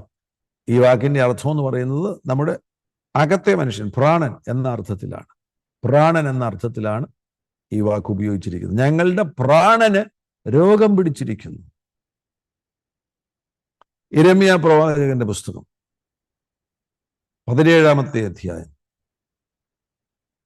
അതിൻ്റെ 9-ാമത്തെ വാക്യത്തിൽ ഹൃദയം എല്ലാറ്റിനെയും, ഇവിടെ ബൈബിളിൽ ഹൃദയം എന്ന വാക്ക് ഉപയോഗിക്കുമ്പോൾ പല സ്ഥലങ്ങൾ ശ്രദ്ധിക്കണം. അത് ഏതർത്ഥത്തിലാണ് ഹൃദയം എന്ന വാക്ക് ഉപയോഗിച്ചിരിക്കുന്നത്, അത് വായിക്കുമ്പോഴും നമ്മളത് ശ്രദ്ധിക്കണം. ഇവിടെ പറഞ്ഞിരിക്കുന്ന ലബാബ് എന്നുള്ള വാക്ക് ഈ പ്രാണനെയാണ് ഉദ്ദേശിക്കുന്നത്. നമ്മുടെ ആന്തരിക ഈ ആത്മാവിൻ്റെയും ശരീരത്തിൻ്റെയും ഇടയിലുള്ള ആ പ്രാണൻ, അതാണ് ഇവിടെ ഉപയോഗിച്ചിരിക്കുന്നത്. ഹൃദയം എല്ലാറ്റിനേക്കാളും കപടവും വിഷമവും ഉള്ളത്. അത് ആരാഞ്ഞറിയുന്നവൻ ആർക്കിതറിയാം? നമ്മുടെ ഹൃദയത്തെ ആർക്കറിയാൻ കഴിയും? ദൈവത്തിന് മാത്രമേ നമ്മുടെ ഹൃദയത്തെ അറിയത്തുള്ളൂ. നമുക്ക് പോലും നമ്മുടെ ഈ അകത്തെ പ്രാണനിൽ നടക്കുന്ന കാര്യങ്ങൾ എന്തൊക്കെയാണെന്ന് നമുക്ക് പോലും മനസ്സിലാകത്തില്ല. ചിലപ്പോൾ നമ്മൾ തന്നെ നമ്മളോട് ചോദിക്കത്തില്ല, ഇത് എവിടെ നിന്നാണ് കയറി വരുന്നത്? നമ്മൾ ഇഷ്ടപ്പെടാത്ത കാര്യമാണ്. നമുക്ക് പോലും അതിന്റെ സോഴ്സ് അറിയത്തില്ല, അതിന്റെ സ്രോതസ്, ഇത് എവിടെ നിന്നാ വരുന്നത്? അതാണ് ഇവിടെ പറഞ്ഞിരിക്കുന്നത്, ഹൃദയം എല്ലാറ്റിനേക്കാളും കപടവും വിഷമവുമുള്ളത്. മറ്റൊരു വാക്യം, സദൃശ്യവാക്യങ്ങൾ 4-ാമത്തെ അധ്യായം അതിൻ്റെ 23-ാമത്തെ വാക്യം. സദൃശവാക്യം 4:23, സകല ജാഗ്രതയോടും കൂടെ നിന്റെ ഹൃദയത്തെ കാത്തുകൊള്ളുക. ഇതാണ്, അകത്തെ മനുഷ്യനെ നിങ്ങൾ സൂക്ഷിച്ചാൽ, നിങ്ങളുടെ പ്രാണനിലുള്ള മനസ്സ്, വികാരങ്ങൾ, ഇച്ഛാശക്തി, ഈ മേഖലകളെ നിങ്ങൾ സൂക്ഷിക്കാൻ പഠിച്ചാൽ അതിനെ എവിടെ നിയന്ത്രിക്കണം, അതെവിടെയാണ് പിടിവിട്ടുപോയത്, അവിടെ എവിടെ കൂടെയാണ് ഡിപ്രഷൻ കയറി വരുന്നത്, എവിടെ കൂടെയാണ് ഈ ആന്തരിക മുറിവ് കയറി വരുന്നത്, എവിടെ കൂടിയാണ് ഈ കോപം കയറി വരുന്നത്, എവിടെ കൂടിയാണ് ഈ രോഷം കയറി വരുന്നത്, ഇത് നിങ്ങൾ തിരിച്ചറിയുവാനുള്ള ജ്ഞാനം നിങ്ങൾക്ക് ലഭിക്കുകയാണെന്നുണ്ടെങ്കിൽ സകല ജാഗ്രതയോടും കൂടെ നിന്റെ ഹൃദയത്തെ കാത്തുകൊള്ളുക. അങ്ങനെയാണെന്നുണ്ടെങ്കിൽ നിങ്ങളിൽ നിന്ന് ജീവൻ മാത്രമേ പുറപ്പെടും. ജീവന്റെ ഉത്ഭവം അതിൽ നിന്നല്ലോ ആകുന്നത്. ഓ, മഹാത്ഭുതം!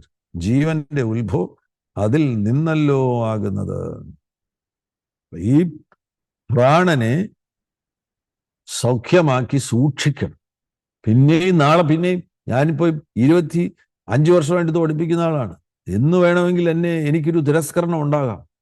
പുറത്തു പോകുന്നു, ആരോടെങ്കിലും സംസാരിക്കുന്നു, എന്നെ ആളുകൾ തിരസ്കരിക്കാനുള്ള സാധ്യതയുണ്ട്. തിരസ്കരിക്കാം, അല്ലെങ്കിൽ എന്നെ നോക്കി എന്തെങ്കിലും പറയാം.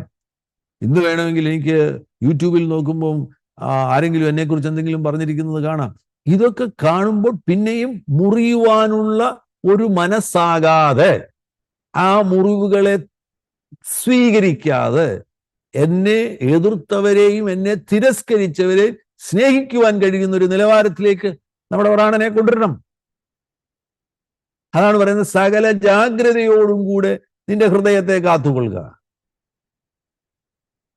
ഈ ലോകം എന്ന് പറയുന്നത് മറന്നു പോരുത്. ഈ ലോകത്തിൽ പിശാചുണ്ട്, പാപമുണ്ട്. ഇത് രണ്ടും ഉള്ളിടത്തോളം കാലം ഈ ഭൂമിയിൽ ഇംപെർഫെക്റ്റ് ആയിട്ടുള്ള മനുഷ്യരെ കൊണ്ട് മാത്രമാണ് ഈ ഭൂമി നിറഞ്ഞിരിക്കുന്നത്. പൂർണ്ണരായിട്ടുള്ള ഒരാളും ഇന്ന് ഈ ഭൂമിയിലില്ല. എന്തുകൊണ്ടാണ്? പിശാചും ഈ ഭൂമിയിലുണ്ട്, പാപവും ഈ ഭൂമിയിലുണ്ട്. ഈ രണ്ട് കാര്യം ഈ ഭൂമിയിൽ ഉള്ളത് കൊണ്ട് തന്നെ ഈ ഭൂമിയിൽ ഇന്നുള്ള സകല മനുഷ്യരും നമ്മൾ ഉൾപ്പെടെ സകല മനുഷ്യരും ഇംപെർഫെക്റ്റ്, പൂർണ്ണരായിട്ട് ആരുമില്ല.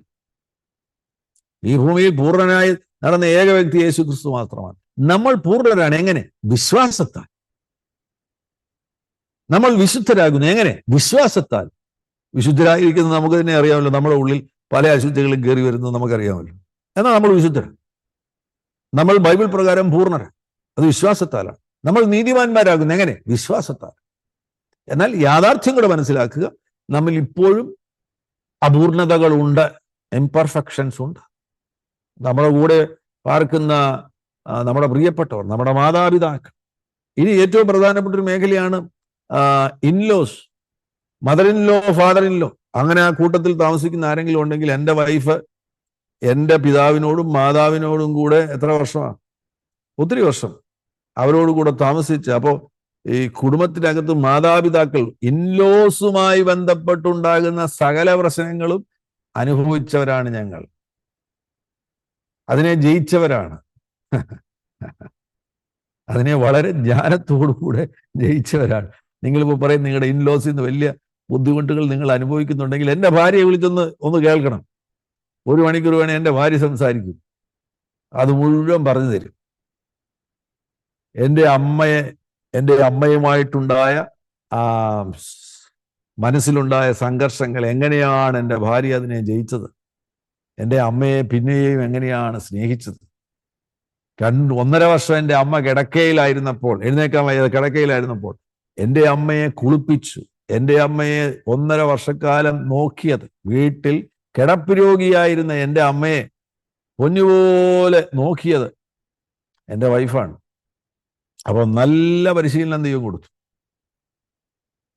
അമ്മയ്ക്ക് നല്ല ആരോഗ്യമൊക്കെ ഉള്ള സമയത്ത് എൻ്റെ വൈഫുമായിട്ടുള്ള സംഘർഷങ്ങൾ, അതിനെ എങ്ങനെ എൻ്റെ വൈഫ് ജയിച്ചു. എന്നിട്ട് അമ്മ കിടപ്പ് രോഗിയായപ്പോൾ അമ്മയെ എങ്ങനെ സ്നേഹിച്ചു. നിങ്ങൾ ആരെങ്കിലും കുടുംബത്തിനകത്ത് ഇൻലോസിന്റെ കൂടെ താമസിക്കുന്ന സഹോദരിമാരുണ്ടെങ്കിൽ, അതുപോലെ നിങ്ങൾ പ്രശ്നം അനുഭവിക്കുന്നുണ്ടെങ്കിൽ, നിങ്ങളുടെ മനസ്സിനെ യേശു സൗഖ്യമാക്കും. അവരോട് വാശിയും വൈരാഗ്യവും ഒന്നും വെച്ചുകൊണ്ടിരിക്കേണ്ട കാര്യമില്ല. അതിനുവേണ്ടിയാണ് നമുക്ക് പരിശുദ്ധാത്മാവിനെ നൽകിയിരിക്കുന്നത്. നമ്മൾ അപൂർണരായിരിക്കുമ്പോൾ തന്നെ പരിശുദ്ധാത്മാവ് നമ്മളെ പൂർണ്ണരാക്കിയിരിക്കുന്നു. നമ്മിൽ ഇപ്പോഴും അശുദ്ധി ഉള്ളപ്പോൾ തന്നെ കർത്താവ് നമ്മളെ വിശുദ്ധൻ എന്ന് വിളിക്കുന്നു. നമ്മിൽ ഇപ്പോഴും അനീതിയൊക്കെ ഉള്ളപ്പോൾ തന്നെ കർത്താവ് നമ്മളെ നീതിമാന്മാർ, ദൈവത്തിന്റെ നീതിമാന്മാർ എന്ന് വിളിക്കുന്നു. അങ്ങനെ വലിയൊരു പദവി ലഭിച്ചവരാണ് പുതിയ നിയമവിശ്വാസികൾ. സാധാരണ മനുഷ്യരെ പോലെ അല്ല നമുക്കൊരു ഉയർന്ന നിലവാരത്തിലേക്ക് ദൈവം നമ്മളെ കൊണ്ടുവന്നിരിക്കുകയാണ്. ആ നിലവാരത്തിൽ ജീവിക്കുവാൻ കഴിയും. ഈ 3 ഘടകങ്ങൾ, ആത്മാവ്, പ്രാണൻ, ശരീരം, ഈ 3 ഘടകങ്ങളെ കുറിച്ച് പഠിക്കുകയാണെങ്കിൽ ആത്മാവിനെ കുറിച്ച് വേണമെങ്കിൽ നമുക്ക് പറയാൻ കഴിയും, ദൈവോന്മുഖ ഭാവം നമ്മുടെ ആത്മാവിനുണ്ട്. ആത്മാവ് ഗോഡ് കോൺഷ്യസ് ആകുന്നു. നമ്മുടെ പ്രാണൻ സെൽഫ് കോൺഷ്യസ് ആകുന്നു, സ്വയോന്മുഖ ഭാവമുള്ളതാകുന്നു. നമ്മുടെ ശരീരം ലോകോന്മുഖ ഭാവമുള്ളതാകുന്നു, വേൾഡ് കോൺഷ്യസ് ആകുന്നു. അറിവിന് വേണ്ടി ഒരു ഇൻഫർമേഷൻ പറയുക. ഈ കാര്യങ്ങളൊക്കെ ഭാവിയിൽ നിങ്ങൾ ആരെങ്കിലും മറ്റുള്ളവരെ പഠിപ്പിക്കാൻ ആഗ്രഹിക്കുന്നുണ്ടെങ്കിൽ നിങ്ങൾക്കൊരു ഇൻഫർമേഷന് വേണ്ടി ഞാൻ പറയുകയാണ്. നിങ്ങളുടെ ആത്മാവ് ഗോഡ് കോൺഷ്യസ് ആകുന്നു, ദൈവോന്മുഖ ഭാവം ഉള്ളതാണ് നമ്മുടെ ആത്മാവ്. നമ്മുടെ പ്രാണൻ സ്വയോന്മുഖ ഭാവം, ഈഗോ ഉണ്ട്. സെൽഫ് കോൺഷ്യസ് ആണ് നമ്മുടെ പ്രാണൻ. നമ്മുടെ ശരീരം ലോകോന്മുഖ ഭാവമുള്ളതാണ്. ഇന്ദ്രിയങ്ങളുണ്ട്. നമുക്ക് കണ്ണ്, ചെവി, നാക്ക്, സ്പർശനം, ഇങ്ങനെയുള്ള കാര്യങ്ങളുണ്ട്. മണം, ഇങ്ങനെയുള്ള കാര്യങ്ങളുള്ളത് കൊണ്ട് നമുക്ക് നമ്മുടെ കണ്ണ് ലോകത്തിലേക്ക് തുറന്നിരിക്കുകയാണ്, നമ്മുടെ ചെവി ലോകത്തിലേക്ക് തുറന്നിരിക്കുകയാണ്, നമ്മുടെ ശരീരം ലോകോന്മുഖ ഭാവമുള്ളതാകുന്നു. ഈ പ്രാണനിലുള്ള 3 ഘടകങ്ങളിൽ മനസ്സിനെ കുറിച്ച് നമുക്ക് പഠിച്ചു പോകാം. മനസ്സ്, നമ്മുടെ മനസ്സ് ഒരു സമുദ്രം പോലെയാണ്. ഹ്യൂമൻ മൈൻഡ് മനസ്സൊരു സമുദ്രം പോലെയാണ്. മനസ്സൊരു സമുദ്രം പോലെയാകുന്നതിനാൽ മനസ്സിനകത്ത്, മനസ്സെന്ന് പറയുന്നത് മനസ്സിന് ഒരു വസ്തുവില്ല, ഒരു മെറ്റീരിയൽ അല്ല. മനസ്സെന്ന് പറയുന്നത് ഇമ്മെറ്റീരിയൽ ആകുന്നു. മനസ്സെന്ന് പറയുന്നത് എന്താ മനസ്സ്? നമുക്കതിന് വിശദീകരണമില്ല. നമ്മുടെ തലച്ചോറ് അതിൻ്റെ ഭാഗമാണ്. തലച്ചോറിനെ ഞാൻ പറഞ്ഞല്ലോ, അതിൻ്റെ ഹാർഡ്വെയർ ആയിട്ട് കാണാൻ കഴിയും. എന്നാൽ മനസ്സെന്ന് പറയുന്നത് ഒരു വസ്തുവല്ല, നമുക്ക് കാണിച്ചു കൊടുക്കാൻ കഴിയത്തില്ല, തൊടാൻ കഴിയത്തില്ല. മനസ്സ് ഇമ്മെറ്റീരിയൽ ആകുന്നു. എന്നാൽ മനസ്സിനകത്ത് സ്ഥലമുണ്ട്. സ്ഥലം, വ്യക്തികൾക്ക് സ്ഥലമുണ്ട്, വസ്തുക്കൾക്ക് സ്ഥലമുണ്ട്, സംഭവങ്ങൾക്ക് സ്ഥലമുണ്ട്. നിങ്ങളുടെ മനസ്സിൽ വ്യക്തികൾക്ക് സ്ഥലമുണ്ട്, വസ്തുക്കൾക്ക് സ്ഥലമുണ്ട്, സംഭവങ്ങൾക്ക് സ്ഥലമുണ്ട്. ഇമ്മെറ്റീരിയൽ ആൻഡ് ഇൻടാഞ്ചിബിൾ ആണ് നിങ്ങളുടെ മനസ്സെന്ന് പറയുന്നത്. ഒരു വസ്തുവല്ല നിങ്ങളുടെ മനസ്സ്, സ്പർശിക്കുവാനും നിങ്ങൾക്ക് കഴിയത്തില്ല. അങ്ങനെ വരുമ്പോൾ മൈൻഡിന്റെ പ്രധാനപ്പെട്ട 2 കാര്യങ്ങളാണ്. ഒന്ന്, ബുദ്ധി മനസ്സിന്റെ ഭാഗമാകുന്നു. നമ്മുടെ ബുദ്ധി മനസ്സിന്റെ ഭാഗമാകുന്നു. ഇനി മനസ്സിന്റെ ഏറ്റവും പ്രധാനപ്പെട്ട ഒരു ജോലിയാണ് ചിന്തകൾ. അങ്ങനെ വരുമ്പോൾ മനസ്സെന്ന് പറയുന്നത് എന്താണ്? ബുദ്ധിയും ചിന്തകളും ചേരുന്നതാണ് മനസ്സെന്ന് പറയുന്നത്. എന്താണ് മനസ്സ്? ബുദ്ധിയും ചിന്തകളും ചേരുന്നതാണ് മനസ്സ്.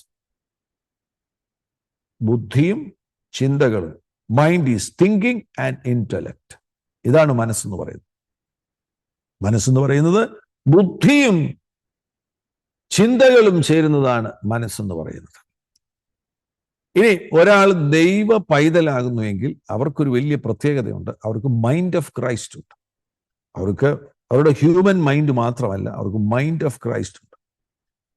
1 കൊരിന്ത്യർ 2-ാമത്തെ അധ്യായം. ഇത് നിങ്ങൾ കേൾക്കണം, ശ്രദ്ധിച്ച് കേൾക്കണം. ഇതൊരു വലിയ അത്ഭുതമാണ്. ഇതിനെക്കുറിച്ചുള്ള ഒരു തിരിച്ചറിവ്, ഒരു വെളിപ്പാട് ലഭിക്കുകയാണെന്നുണ്ടെങ്കിൽ മനസ്സുമായി ബന്ധപ്പെട്ട് ഒരുപാട് കാര്യങ്ങളെ നമുക്ക് സൗഖ്യമാക്കാൻ വേഗതയുണ്ടാകും. 1 കൊരിന്ത്യർ 2:16 വായിച്ച്, കർത്താവിന്റെ മനസ്സറിഞ്ഞ് അവനെ ഗ്രഹിപ്പിക്കാകുന്നവൻ ആർ? നാമോ ക്രിസ്തുവിന്റെ മനസ്സുള്ളവരാകുന്നു. ഇത് ഭയങ്കര അത്ഭുതമല്ലേ? നിങ്ങൾ ചിന്തിക്കുമായിരിക്കും, ഇങ്ങോട്ട് കർത്താവ് വന്നതിന് ശേഷം നമ്മുടെ ഈ ഹ്യൂമൻ മനസ്സിനെ അങ്ങ് രൂപാന്തരപ്പെടുത്തി ക്രിസ്തുവിനെ മനസ്സാക്കുമെന്ന്. നോ, ക്രിസ്തുവിന്റെ മനസ്സ് നമ്മുടെ സ്പിരിറ്റിലാണ് നമുക്ക് ലഭിക്കുന്നത്. നമ്മുടെ ഹ്യൂമൻ സ്പിരിറ്റിൽ രക്ഷിക്കപ്പെടുന്ന സമയത്ത് നമ്മുടെ ആത്മാവ് പുതിയ സൃഷ്ടിയായി തീരുമ്പോൾ നമ്മുടെ ഹ്യൂമൻ സ്പിരിറ്റിൽ ആ സമയത്ത് തന്നെ ക്രിസ്തുവിനെ മനസ്സ് ലഭിക്കുക. അങ്ങനെ വരുമ്പോൾ നമുക്ക് 2 മനസ്സുണ്ട്. നമുക്ക് രക്ഷിക്കപ്പെട്ടവർക്ക് ഒരുപാട് കാര്യങ്ങൾ, 2 കാര്യങ്ങളുണ്ട്. ഞാൻ പറയട്ടെ, 2 ആത്മാവുണ്ട്. നിങ്ങളുടെ മനുഷ്യാത്മാവുണ്ട്, പരിശുദ്ധാത്മാവുണ്ട്.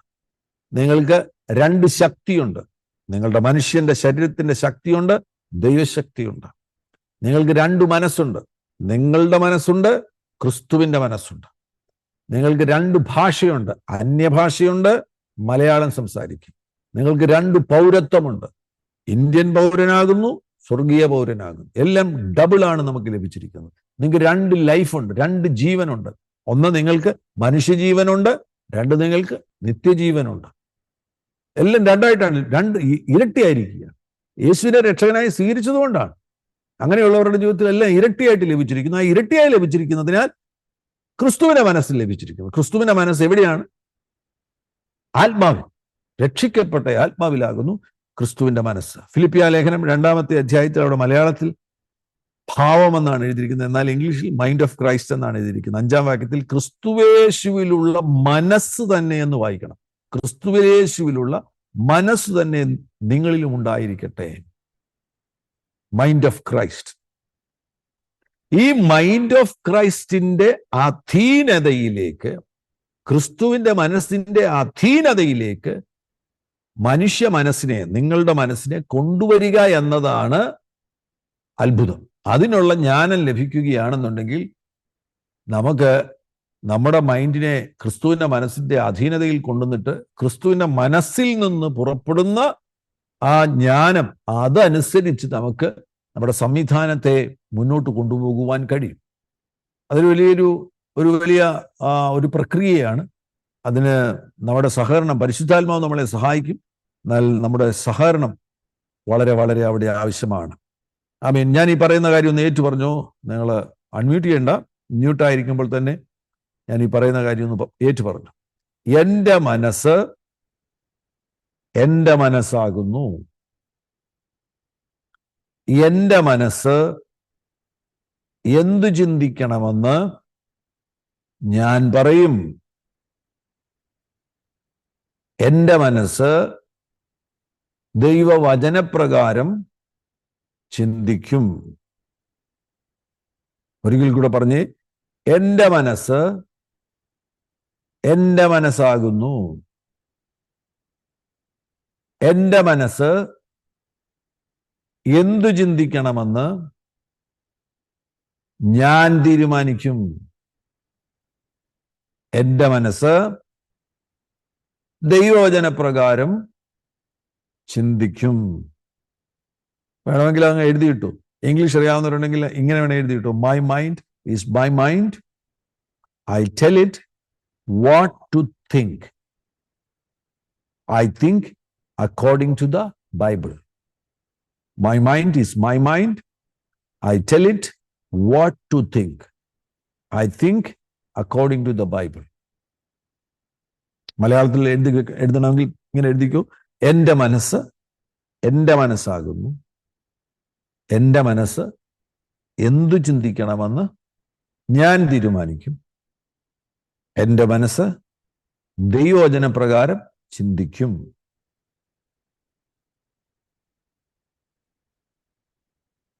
മനസ്സിന്റെ ഏറ്റവും പ്രധാനപ്പെട്ട ജോലി മനസ്സിലായല്ലോ, ചിന്തകൾ. ആ ചിന്തകളാണ് ഏറ്റവും പ്രധാനപ്പെട്ട മേഖല. ഇനിയും ഈ മനസ്സിൽ ഒരു മറഞ്ഞു കിടക്കുന്ന ഒരു ഭാഗമുണ്ട്. അതിനെ നമുക്ക് അൺകോൺഷ്യസ് മൈൻഡ് എന്ന് വിളിക്കാൻ ഒക്കുമെന്ന് ചോദിച്ചു കഴിഞ്ഞാൽ, ഞാൻ പണ്ട് കാലത്തെല്ലാം അങ്ങനെ പഠിപ്പിച്ചുകൊണ്ടിരുന്നത്. Conscious mind, subconscious mind, unconscious mind എന്ന് ഞാൻ പഠിപ്പിച്ചുകൊണ്ടിരുന്നു.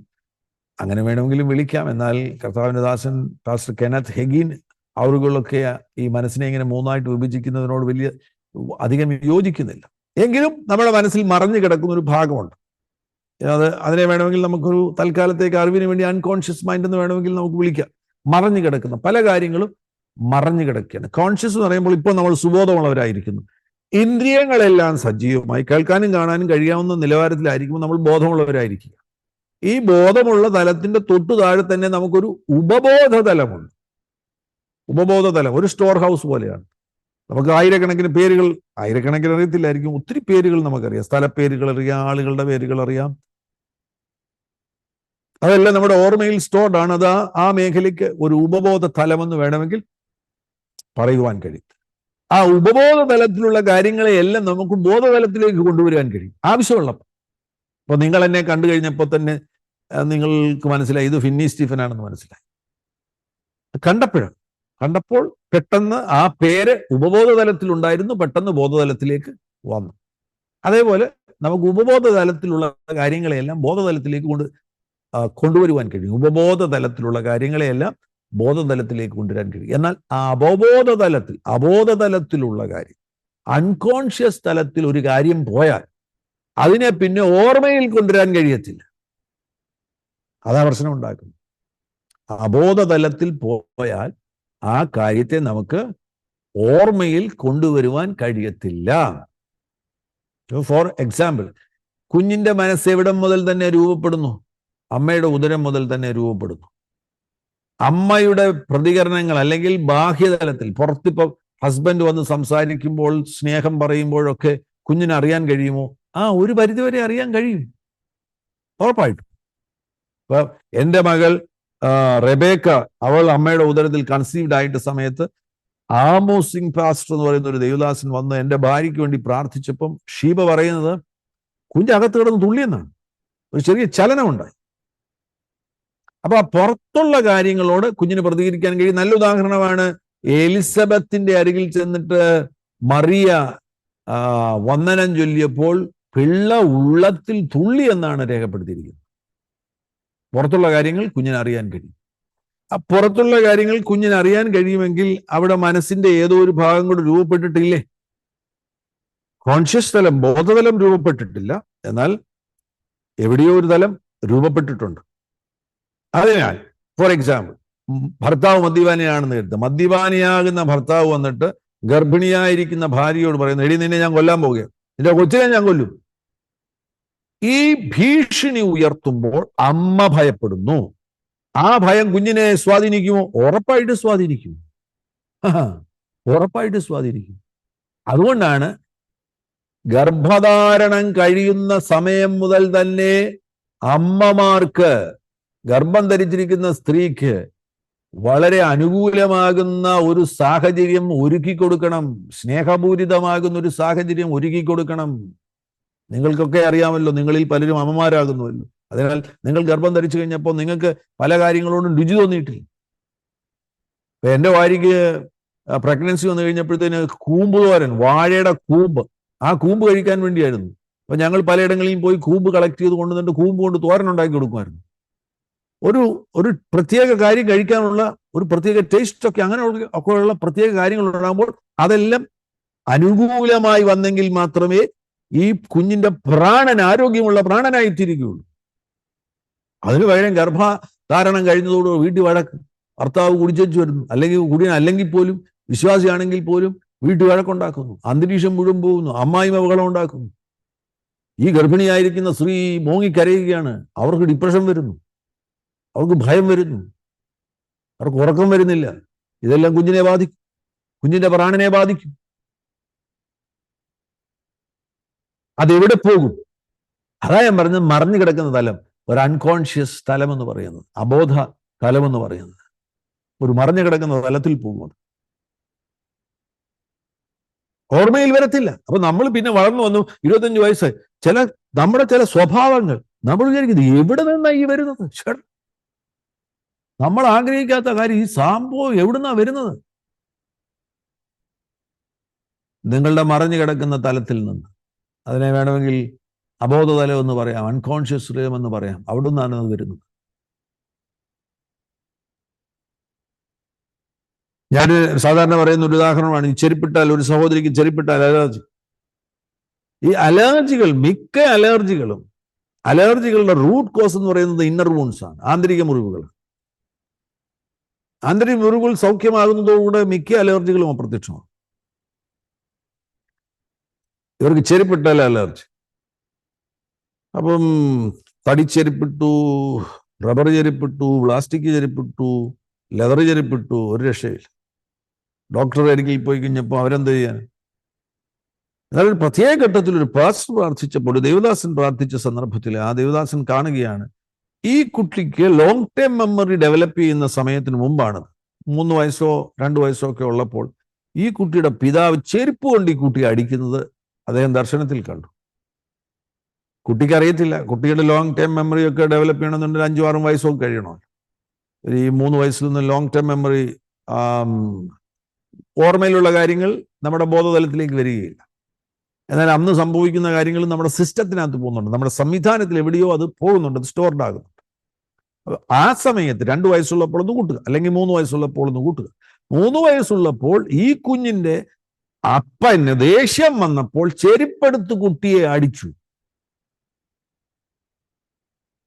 സംഭവം കഴിഞ്ഞു, എല്ലാം പോയി. കൊച്ചു വളർന്നു വന്നു, 10 വയസ്സായി 12 വയസ്സായി കഴിഞ്ഞപ്പോൾ ചെരുപ്പിട്ടാൽ അലർജി, തടിച്ചെരുപ്പിട്ടാൽ അലർജി, റബ്ബർ ചെരുപ്പിട്ടാൽ അലർജി, പ്ലാസ്റ്റിക് ചെരുപ്പിട്ടാൽ അലർജി. എവിടെ നിന്നാണ് ഈ അലർജി വന്നത്? 3-ാം വയസ്സിലുണ്ടായ ആഘാതത്തിൽ നിന്നാണ്. കുട്ടിയെ സംബന്ധിച്ചിടത്തോളം അപ്പൻ എന്ന് പറയുന്നത് ദൈവത്തെ പോലെയാണ്. ആ കുഞ്ഞിന് ആ സമയത്ത് അപ്പനെ കുറിച്ച് വേറെ ഒന്നും, ദൈവത്തെക്കുറിച്ചൊന്നും അറിയത്തില്ല. അപ്പനാണ് കുഞ്ഞിന്റെ സുരക്ഷിതത്വം, അപ്പനാണ് കുഞ്ഞിന്റെ ലവ് ഒബ്ജക്റ്റ്. സ്നേഹിക്കുവാൻ വേണ്ടിയുള്ള ഒരു ഒബ്ജക്റ്റ്, ഒരു സ്നേഹിക്കുവാൻ വേണ്ടിയുള്ള നമ്മൾ വ്യക്തി എന്ന് പറയുന്ന ഒരു ഒബ്ജക്റ്റാണ് അപ്പൻ എന്ന് പറയുന്നത്. അമ്മ എന്ന് പറയുന്ന ഒരു ലവ് ഒബ്ജക്ട്സ് ആണ്. ആ ലവ് ഒബ്ജക്റ്റ് ആകുന്ന താൻ സ്നേഹിക്കുവാൻ വേണ്ടിയുള്ള വ്യക്തി, സ്നേഹമൊന്നും അറിയത്തില്ല, എന്നാൽ അതിന്റെ ആ സംവിധാനത്തിൽ ആ സ്നേഹിക്കുവാൻ വേണ്ടിയുള്ള വ്യക്തിയിൽ നിന്ന് ചെരുപ്പ് കൊണ്ട് അടി വരുമ്പോൾ ഉണ്ടാകുന്ന ആഘാതമാണ് പിൽക്കാലത്ത് ശരീരത്തിൽ അലർജിയായി തീർന്നത്. ഈ സംഭവം ഈ കുട്ടിയുടെ എവിടേക്കാണ് പോയത്? ഓർമ്മയിൽ വരാത്ത ഒരു തലത്തിലേക്ക്, അബോധതലത്തിലേക്ക്. നമ്മുടെയൊക്കെ അബോധതലത്തിൽ ഇത്തരത്തിലുള്ള മറഞ്ഞു കിടക്കുന്ന കാര്യങ്ങളുണ്ട്. ബാല്യകാലത്ത് സംഭവിച്ചത്, അമ്മയുടെ ഗർഭപാത്രത്തിൽ കിടന്നപ്പോൾ സംഭവിച്ചത്, പിന്നെ ചില സന്ദർഭങ്ങളിൽ നമ്മുടെ ഓർമ്മയിൽ വന്നു കഴിഞ്ഞാൽ നമുക്ക് ബുദ്ധിമുട്ടുള്ള കാര്യങ്ങളെ കമ്പ്യൂട്ടർ ഭാഷ പറഞ്ഞു കഴിഞ്ഞാൽ റീസൈക്കിൾ ബെന്നിലേക്ക് നമ്മൾ എറിഞ്ഞു കളയുന്നത് പോലെ നമ്മൾ അങ്ങ് അമർത്തി ഇറക്കും. അബോധതലത്തിലേക്ക് അങ്ങ് അമർത്തി. ഓർമ്മയിൽ വന്നാൽ ബുദ്ധിമുട്ടാണ്, അതുകൊണ്ട് അത് ഓർമ്മയിൽ വരാതിരിക്കുവാൻ വേണ്ടി അതിനെ അങ്ങ് ഞെരുക്കി അങ്ങ് അബോധതലത്തിലേക്ക് ഇറക്കും. ഈ കാര്യങ്ങൾ അബോധതലത്തിൽ കിടന്നുകൊണ്ട് നമ്മുടെ സ്വഭാവത്തെ സ്വാധീനിക്കും. അബോധതലത്തിലേക്ക് പോകുന്ന കാര്യങ്ങൾ അവിടെ കിടന്നുകൊണ്ട് നമ്മുടെ സ്വഭാവത്തെ സ്വാധീനിക്കും. ഞാൻ ഒരു വീട്ടിൽ ചെന്ന് കഴിഞ്ഞപ്പോൾ അവിടെയുള്ളവർ പറഞ്ഞു, ഈ കുട്ടിയോടൊന്ന് സംസാരിക്കാൻ, ഒരു മോളുണ്ടായിരുന്നു, അവളോട് സംസാരിക്കാൻ, ഡിവോഴ്സ് കഴിഞ്ഞു എന്ന് പറഞ്ഞു.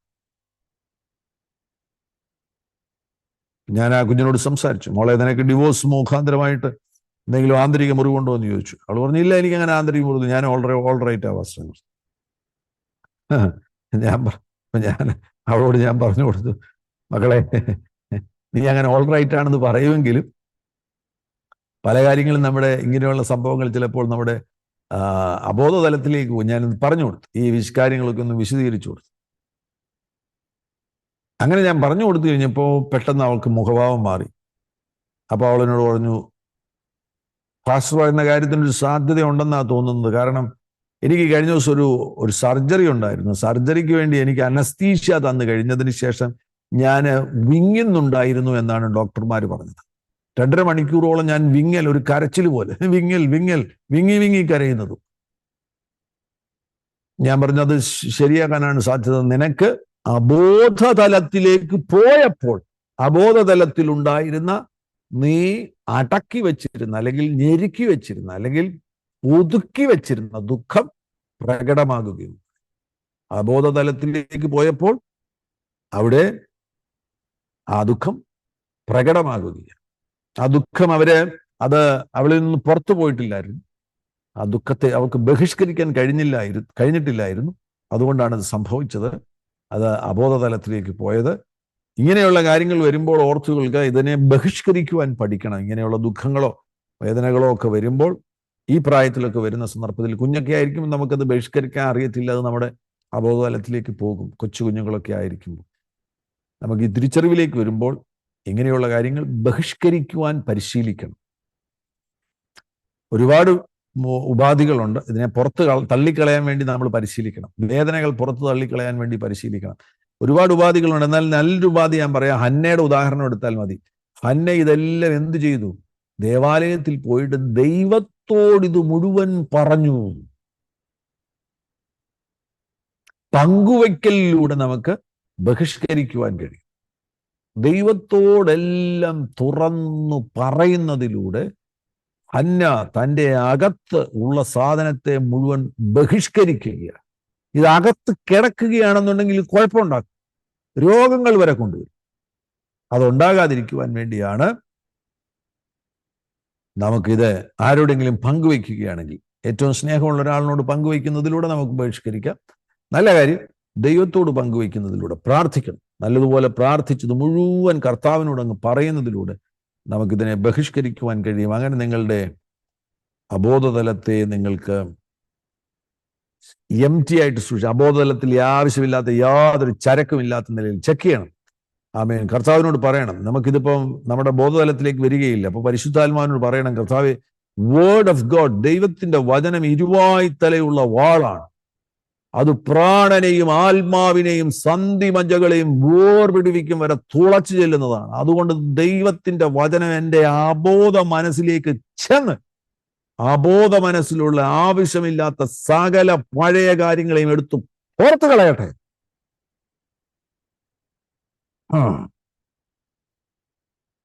ഞാനിപ്പോ ഇത് പറയുമ്പോഴൊക്കെ പരിശുദ്ധാത്മാവ് നിങ്ങളിൽ പ്രവർത്തിക്കും. നിങ്ങളുടെ അബോധതലത്തിലുള്ള സാധനമൊക്കെ പുറത്തു പോകും. ഏറ്റവും പവർഫുൾ ആയിട്ടുള്ള ഒരു വെപ്പണാണ് ദൈവത്തിന്റെ വചനം എന്ന് പറയുന്നത്. ദൈവത്തിന്റെ വചനത്തിന്റെ ശക്തി അകത്തോട്ട് ചെന്നിട്ട് നിങ്ങളുടെ അബോധതലത്തിൽ ചെന്നിട്ട് നിങ്ങൾക്ക് പോലും അറിയാത്ത പല കാര്യങ്ങൾ ബാല്യകാലത്തൊക്കെ കയറിയിരിക്കുന്ന കാര്യങ്ങളുണ്ട്. അതിനെ മുഴുവൻ തൂത്തുപറക്കി പുറത്തു കളയും. നമ്മുടെ സ്വഭാവത്തെ സ്വാധീനിക്കുന്ന തിന്മകളൊന്നും അബോധതലത്തിൽ തുടരരുത്. അബോധതലം സൗഖ്യമാകട്ടെ.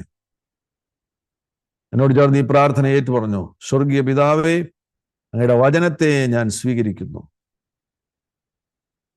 എൻ്റെ അബോധതലത്തിൽ കിടക്കുന്ന എല്ലാ തിന്മകളും, എല്ലാ നെഗറ്റീവായിട്ടുള്ള പഴയ സംഭവങ്ങളും ദൈവത്തിൻ്റെ വചനത്തിൻ്റെ ശക്തിയാൽ ഇപ്പോൾ പുറത്തു പോകട്ടെ. എൻ്റെ അബോധതലത്തിൽ ഒരു വലിയ വെളിച്ചം ഇപ്പോൾ പ്രകാശിക്കട്ടെ. എൻ്റെ അബോധതലം സൗഖ്യമാകട്ടെ. എൻ്റെ മനസ്സ് സൗഖ്യമാകട്ടെ. യേശുവിൻ നാമത്തിൽ ആമേൻ. മനസ്സിന്റെ ഏറ്റവും വലിയ ദൗത്യമാണ് ചിന്തകൾ എന്ന് പറയുന്നത്. പെട്ടെന്ന് നമുക്ക് പോകാം. ചിന്തകൾ ആ ചിന്തകൾ ഒരു ദിവസം നമ്മൾ ഏകദേശം 30,000 ചിന്തകൾ നമ്മുടെ മനസ്സ് പുറപ്പെടുവിക്കുന്നുണ്ട്. എത്ര? ഒരു ദിവസം ഏകദേശം 30,000 ചിന്തകളെങ്കിലും പുറപ്പെടുവിക്കുന്നുണ്ട്. 24 മണിക്കൂർ നമ്മൾ ചിന്തിച്ചുകൊണ്ടിരിക്കും. ഇപ്പൊ ഞാൻ പ്രസംഗിച്ചുകൊണ്ടിരിക്കുന്നത് നിങ്ങൾ കേട്ടോണ്ടിരിക്കുക, അപ്പോഴും നിങ്ങൾക്ക് നിങ്ങളുടെ ചിന്തകളുണ്ട്. നിങ്ങൾക്ക് ചില പോയിന്റുകളൊക്കെ പറയുന്നുണ്ട്, നിങ്ങൾ തന്നെ ചിന്തിക്കും, ഇത് എന്നോടാണല്ലോ സംസാരിക്കുന്നത്. നിങ്ങളുടെ ചിന്തകൾ 24 മണിക്കൂർ സംഭവിച്ചുകൊണ്ടിരിക്കുന്നു. ഉറങ്ങിക്കിടക്കുമ്പോഴും ചിന്തയുണ്ട്. ആ ചിന്തകളാണ് സ്വപ്നങ്ങളായിട്ട് തീരുന്നത്. ചിന്തിക്കാതിരിക്കുന്ന ഒരു സമയമില്ല. ഇവർ ഈ യോഗ പഠിപ്പിക്കുന്നവരൊക്കെ പറയുന്നത് ചിന്തകളെ എംപ്റ്റി ചെയ്തതിന് ശേഷം ശൂന്യമാക്കുക എന്നുള്ളത് അത് ബൈബിൾ പഠിപ്പിക്കുന്നില്ല. അങ്ങനെ നിങ്ങളുടെ മനസ്സിനെ ചിന്തകൾ കൂടാതെ ശൂന്യമാക്കുവാൻ, എംപ്റ്റി ആക്കുവാൻ വേണ്ടി ബൈബിൾ പഠിപ്പിക്കുന്നില്ല. 24 മണിക്കൂറും നമുക്ക് ചിന്തകളുണ്ട്. എന്നാൽ ആ ചിന്തകളിൽ നല്ല ചിന്തകളുണ്ട്, ദൈവിക ചിന്തകളുണ്ട്, ഗോഡ്ലി തോട്ട്സ് ഉണ്ട്, ജ്ഞാനത്തിന്റെ ചിന്തകളുണ്ട്, തോട്ട്സ് ഓഫ് വിസ്ഡം ഉണ്ട്, ട്രാൻസ്ഫോംഡ് തോട്ട്സ് ഉണ്ട്, രൂപാന്തരീകരിക്കപ്പെട്ട ചിന്തകളുണ്ട്. അതൊക്കെ നല്ല ചിന്തകളാണ്. എന്നാൽ ഈ ചിന്തകളിൽ ജഡീക ചിന്തകളുണ്ട്, കാർണൽ തോട്ട്സ് ഉണ്ട്, ജഡീകമാകുന്ന ചിന്തകളുണ്ട്. ഈ ചിന്തകളിൽ മണ്ടത്തരങ്ങളുണ്ട്, അല്ലെങ്കിൽ വിഡ്ഢിത്തങ്ങളുണ്ട്, ഫൂളിഷ് തോട്ട്സ് ഉണ്ട്. ഈ ചിന്തകളിൽ ദൈവത്തിന്റെ പരിജ്ഞാനത്തിന് വിരോധമായുള്ള ചിന്തകളുണ്ട്. ഇതെല്ലാം വന്നു കഴിഞ്ഞാൽ കുഴപ്പമാണ്. ദൈവത്തിന്റെ പരിജ്ഞാനത്തിന് വിരോധമായിട്ടുള്ള ചിന്തകൾ വന്നു കഴിഞ്ഞാൽ കുഴപ്പം. ഫൂളിഷ് തോട്ട്സ്, മണ്ടത്തരങ്ങൾ ചിന്തിക്കാൻ തുടങ്ങി കഴിഞ്ഞാൽ കുഴപ്പം. കാർണൽ തോട്ട്സ്, ജഡീക ചിന്തകൾ വന്നു കഴിഞ്ഞാൽ കുഴപ്പമാണ്. അപ്പൊ ഈ തോട്ട്സിനെ, ചിന്തകളെ ശ്രദ്ധിക്കണം. ഒരു ചിന്തകളും ന്യൂട്രൽ ഇല്ല.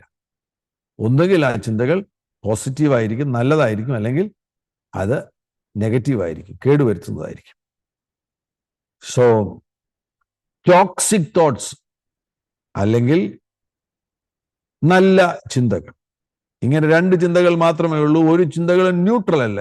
എൻ്റെ ചിന്തകൾ പോസിറ്റീവും അല്ല നെഗറ്റീവും അല്ലെന്ന് ആർക്കും പറയാൻ കഴിയത്തില്ല. നിന്റെ ചിന്തകൾ പോസിറ്റീവ് അല്ലെന്നുണ്ടെങ്കിൽ നെഗറ്റീവ് തന്നെയാണ്. സോ ഒരു ചിന്തയും ന്യൂട്രൽ ആയിട്ട് തുടരുന്നില്ല. No thought stays neutral. So അപ്പോൾ ഈ ചിന്തകൾക്ക് ഒരു പ്രത്യേകതയുണ്ട്. നമ്മുടെ ചിന്തകളും ഇമോഷൻസും വികാരങ്ങളും തമ്മിൽ ബന്ധമുണ്ട്. ചിന്തകൾക്ക് വികാരങ്ങളെ പുറപ്പെടുവിക്കുവാൻ കഴിയും. അത് വളരെ പ്രധാനപ്പെട്ട ഒരു കാര്യമാണ്. ചിന്തകൾക്ക് വികാരങ്ങളെ പുറപ്പെടുവിക്കുവാൻ കഴിയും. അങ്ങനെ ചിന്തകളും വികാരങ്ങളും കൂടെ ചേർന്നാണ് ഒന്നുകിൽ അത് സംസാരമായി തീരും. ചിന്തകൾക്ക് എന്തായി തീരാനുള്ള സാധ്യതയുണ്ട്? ഒന്നുകിൽ അത് സംസാരമായി തീരും, അല്ലെങ്കിൽ അത് പ്രവൃത്തിയായി തീരും, അല്ലെങ്കിൽ അത് സങ്കല്പമായി തീരും, അല്ലെങ്കിൽ നമുക്ക് ആ ചിന്തയെ അബോർട്ട് ചെയ്ത് കളയുവാൻ കഴിയും, ഇല്ലാതെയാക്കി കളയുവാൻ കഴിയും. 4 സാധ്യതകളാണ് ചിന്തകൾക്കുള്ളത്. ചിന്തകൾക്ക് ഒന്നുകിൽ സംസാരമായി തീരുവാൻ കഴിയും. ഞാനിപ്പോൾ സംസാരിക്കുമ്പോൾ ഈ സംസാരത്തിന്റെ പേരിൽ പെട്ടെന്ന് തന്നെ ചിന്തകളുണ്ട്. ചിന്തകൾ കൂടാതെ എനിക്ക് സംസാരിക്കാൻ കഴിയത്തില്ല. ചിന്തകൾക്ക് പ്രവൃത്തിയായി തീരാൻ കഴിയും. നിന്റെ മുൻപിലിരിക്കുന്നൊരു കസേര എടുത്തു മാറ്റിയിടുക എന്ന് നീ ചിന്തിച്ചതിന് ശേഷമാണ് കസേര എടുത്ത് മാറ്റിയിടുന്നത്. ചിന്തിക്കാതെ കസേര എടുത്ത് മാറ്റിയിടാൻ ഒക്കത്തില്ല. ആദ്യം വരുന്നത് ചിന്തയാണ്. ഒരു കെട്ടിടത്തിന്റെ പ്ലാൻ വരയ്ക്കുന്ന സന്ദർഭത്തിൽ ആർക്കിടെക്റ്റിന് ആദ്യം എവിടെയാണ് പ്ലാൻ വരുന്നത്? ചിന്തയിലാണ് വരുന്നത്. സോ ചിന്തിക്കുന്നത് പ്രവൃത്തിയായി തീരും, ചിന്തിക്കുന്നത് സംസാരമായി തീരും. ഇനി ചില ചിന്തകൾ സങ്കല്പമായി തീരും. ചില ചിന്തകളെ നമ്മൾ ഇല്ലാതെയാക്കി കളയും. ഈ ചിന്തയും ഇമോഷൻസും കൂടെ, വികാരങ്ങളുടെ ചേർന്നാണ് വരുന്നത്. ചിന്തകൾ വികാരങ്ങളെ പുറപ്പെടുവിക്കുക എന്നുള്ളതിന്റെ തെളിവാണ്. നിങ്ങളിപ്പോ ഹലുവായെ കുറിച്ച് ചിന്തിച്ചേ, അല്പനേരം ഹലുവായെ കുറിച്ച് ചിന്തിച്ചേ. ഹലുവായെ കുറിച്ച് അല്പനേരം ചിന്തിക്കുകയാണെങ്കിൽ എന്ത് സംഭവിക്കും? വായിൽ കൂടുതൽ വെള്ളം പുറപ്പെടും. അതിന്റെ അർത്ഥം എന്താണ്? ആ ചിന്ത രുചി എന്ന വികാരത്തെ പുറപ്പെടുവിച്ചു. ഹലുവ കണ്ടോ? ഇല്ല. ഹലുവയുടെ മണം വന്നോ? ഇല്ല. ഹലുവ എന്ന് ചിന്തിക്കുക മാത്രമാണ് ചെയ്തത്. ഹലുവ എന്ന് ചിന്തിക്കുക മാത്രം ചെയ്തു കഴിഞ്ഞപ്പോൾ വികാരം, രുചി എന്ന വികാരം പുറപ്പെടുവിച്ചു. ഉടൻ തന്നെ ശരീരം സജീവമായി ശരീരം കൂടുതൽ ഉമിനീര് വായിൽ പുറപ്പെടുവിച്ചു. അങ്ങനെ വരുമ്പോൾ ചിന്തകൾക്ക് ശരീരത്തെ സ്വാധീനിക്കുവാൻ കഴിയും. അത്ഭുതകരം. ചിന്തകൾക്ക് എന്ത് ചെയ്യാൻ കഴിയും? ശരീരത്തെ സ്വാധീനിക്കുവാൻ കഴിയും. നിങ്ങളുടെ ശരീരം സൗഖ്യമാകണമോ രോഗമാകണമോ എന്നുള്ളത് തീരുമാനിക്കുവാനുള്ള പ്രാപ്തി ചിന്തകൾക്കുണ്ട്. ആന്തരിക സൗഖ്യം എന്ന് പറയുന്നത് തന്നെ ചിന്തകളുടെ രൂപാന്തരീകരണമാണ്. മാനസാന്തരം എന്ന് പറയുന്നത് തന്നെ ചിന്തകളുടെ രൂപാന്തരീകരണമാണ്. സോ ചിന്തകൾക്ക് കാതലായ ഒരു മാറ്റം വരുത്താതെ ഒരിക്കലും ആന്തരിക സൗഖ്യം സ്വീകരിക്കാൻ കഴിയത്തില്ല. 24 മണിക്കൂർ നെഗറ്റീവ് കാര്യങ്ങൾ ചിന്തിച്ചു, എൻ്റെ ജീവിതം ഇങ്ങനെ ആയിപ്പോയേ, ഈ കുടുംബത്തിൽ ഞാൻ വന്നുപോയേ, ഇങ്ങനെ ചിന്തിച്ചുകൊണ്ടിരുന്നു കഴിഞ്ഞാൽ ഒരിക്കലും നിങ്ങൾക്ക് ആന്തരിക സൗഖ്യം ലഭിക്കത്തില്ല. ഇപ്പോഴുള്ള നെഗറ്റീവ് തോട്ട്സിനെ മുഴുവൻ ട്രാൻസ്ഫോം ചെയ്തെങ്കിൽ മാത്രമേ ആന്തരിക സൗഖ്യത്തിലേക്ക് പ്രവേശിക്കാൻ കഴിയത്തുള്ളൂ. ട്രാൻസ്ഫോംഡ് തോട്ട്സ് ആയിത്തീരണം, രൂപാന്തരീകരിക്കപ്പെട്ട ചിന്തകളായിത്തീരണം. ഈ വാക്യം നിങ്ങൾ ശ്രദ്ധിച്ച്, ഫിലിപ്പിയ ലേഖനം അതിന്റെ 4-ാമത്തെ അധ്യായം 8-ാമത്തെ വാക്യം ശ്രദ്ധിച്ച്, ഒടുവിൽ സഹോദരന്മാരെ, സത്യമായതൊക്കെയും ഘനമായതൊക്കെയും നീതിയായതൊക്കെയും നിർമ്മലമായതൊക്കെയും രമ്യമായതൊക്കെയും സൽകീർത്തിയായതൊക്കെയും സൽഗുണമോ പുകഴ്ചയോ അതൊക്കെയും ചിന്തിച്ചുകൊള്ളുവീൻ. എന്നോട് പഠിച്ചും ഗ്രഹിച്ചും കേട്ടും കണ്ടുമുള്ളത് പ്രവർത്തിപ്പീൻ. കണ്ടോ? 6 മുതൽ വായിക്കാം. ഒന്നിനെക്കുറിച്ചും വിചാരപ്പെടരുത്, എല്ലാറ്റിലും പ്രാർത്ഥനയാലും അപേക്ഷയാലും നിങ്ങളുടെ ആവശ്യങ്ങൾ സ്തോത്രത്തോട് ദൈവത്തോട് അറിയിക്കുക അത്രേ വേണ്ടത്. എന്നാൽ സകല ബുദ്ധിയും കവിയുന്ന ദൈവസമാധാനം നിങ്ങളുടെ ഹൃദയങ്ങളെയും നിലവുകളെയും ക്രിസ്തുയേശുവിങ്കൽ കാക്കും. ഒടുവിൽ സഹോദരന്മാരെ, കണ്ടോ, ആകുലത എന്ന് പറയുന്നത് എന്താ? ചിന്തകളാണ്. വ്യാകുലത എന്ന് പറയുന്നത് എന്താ? ചിന്തകളാണ്. നിരാശ എന്ന് പറയുന്നത് എന്താ? റൂട്ട് കോസ്, ചിന്തകളാണ്. ഭയം എന്ന് പറയുന്നത് എന്താ? ചിന്തകളാണ്. അപ്പൊ സൈക്യാട്രിക് രോഗങ്ങൾ മുഴുവൻ എവിടെ കിടക്കുന്നു? തോട്ട്സ്, ചിന്തകൾ.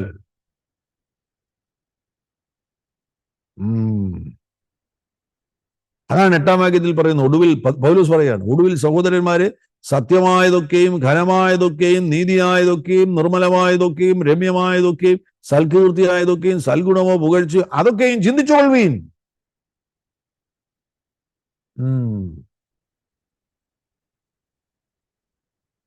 ഓക്കേ.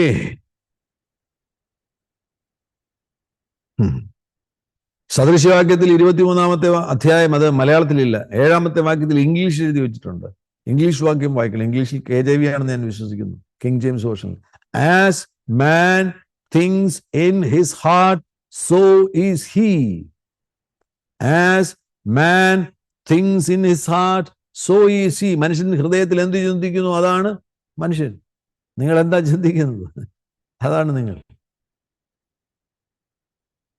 ചിന്തകൾക്ക് വലിയ മാറ്റം വരുത്തും.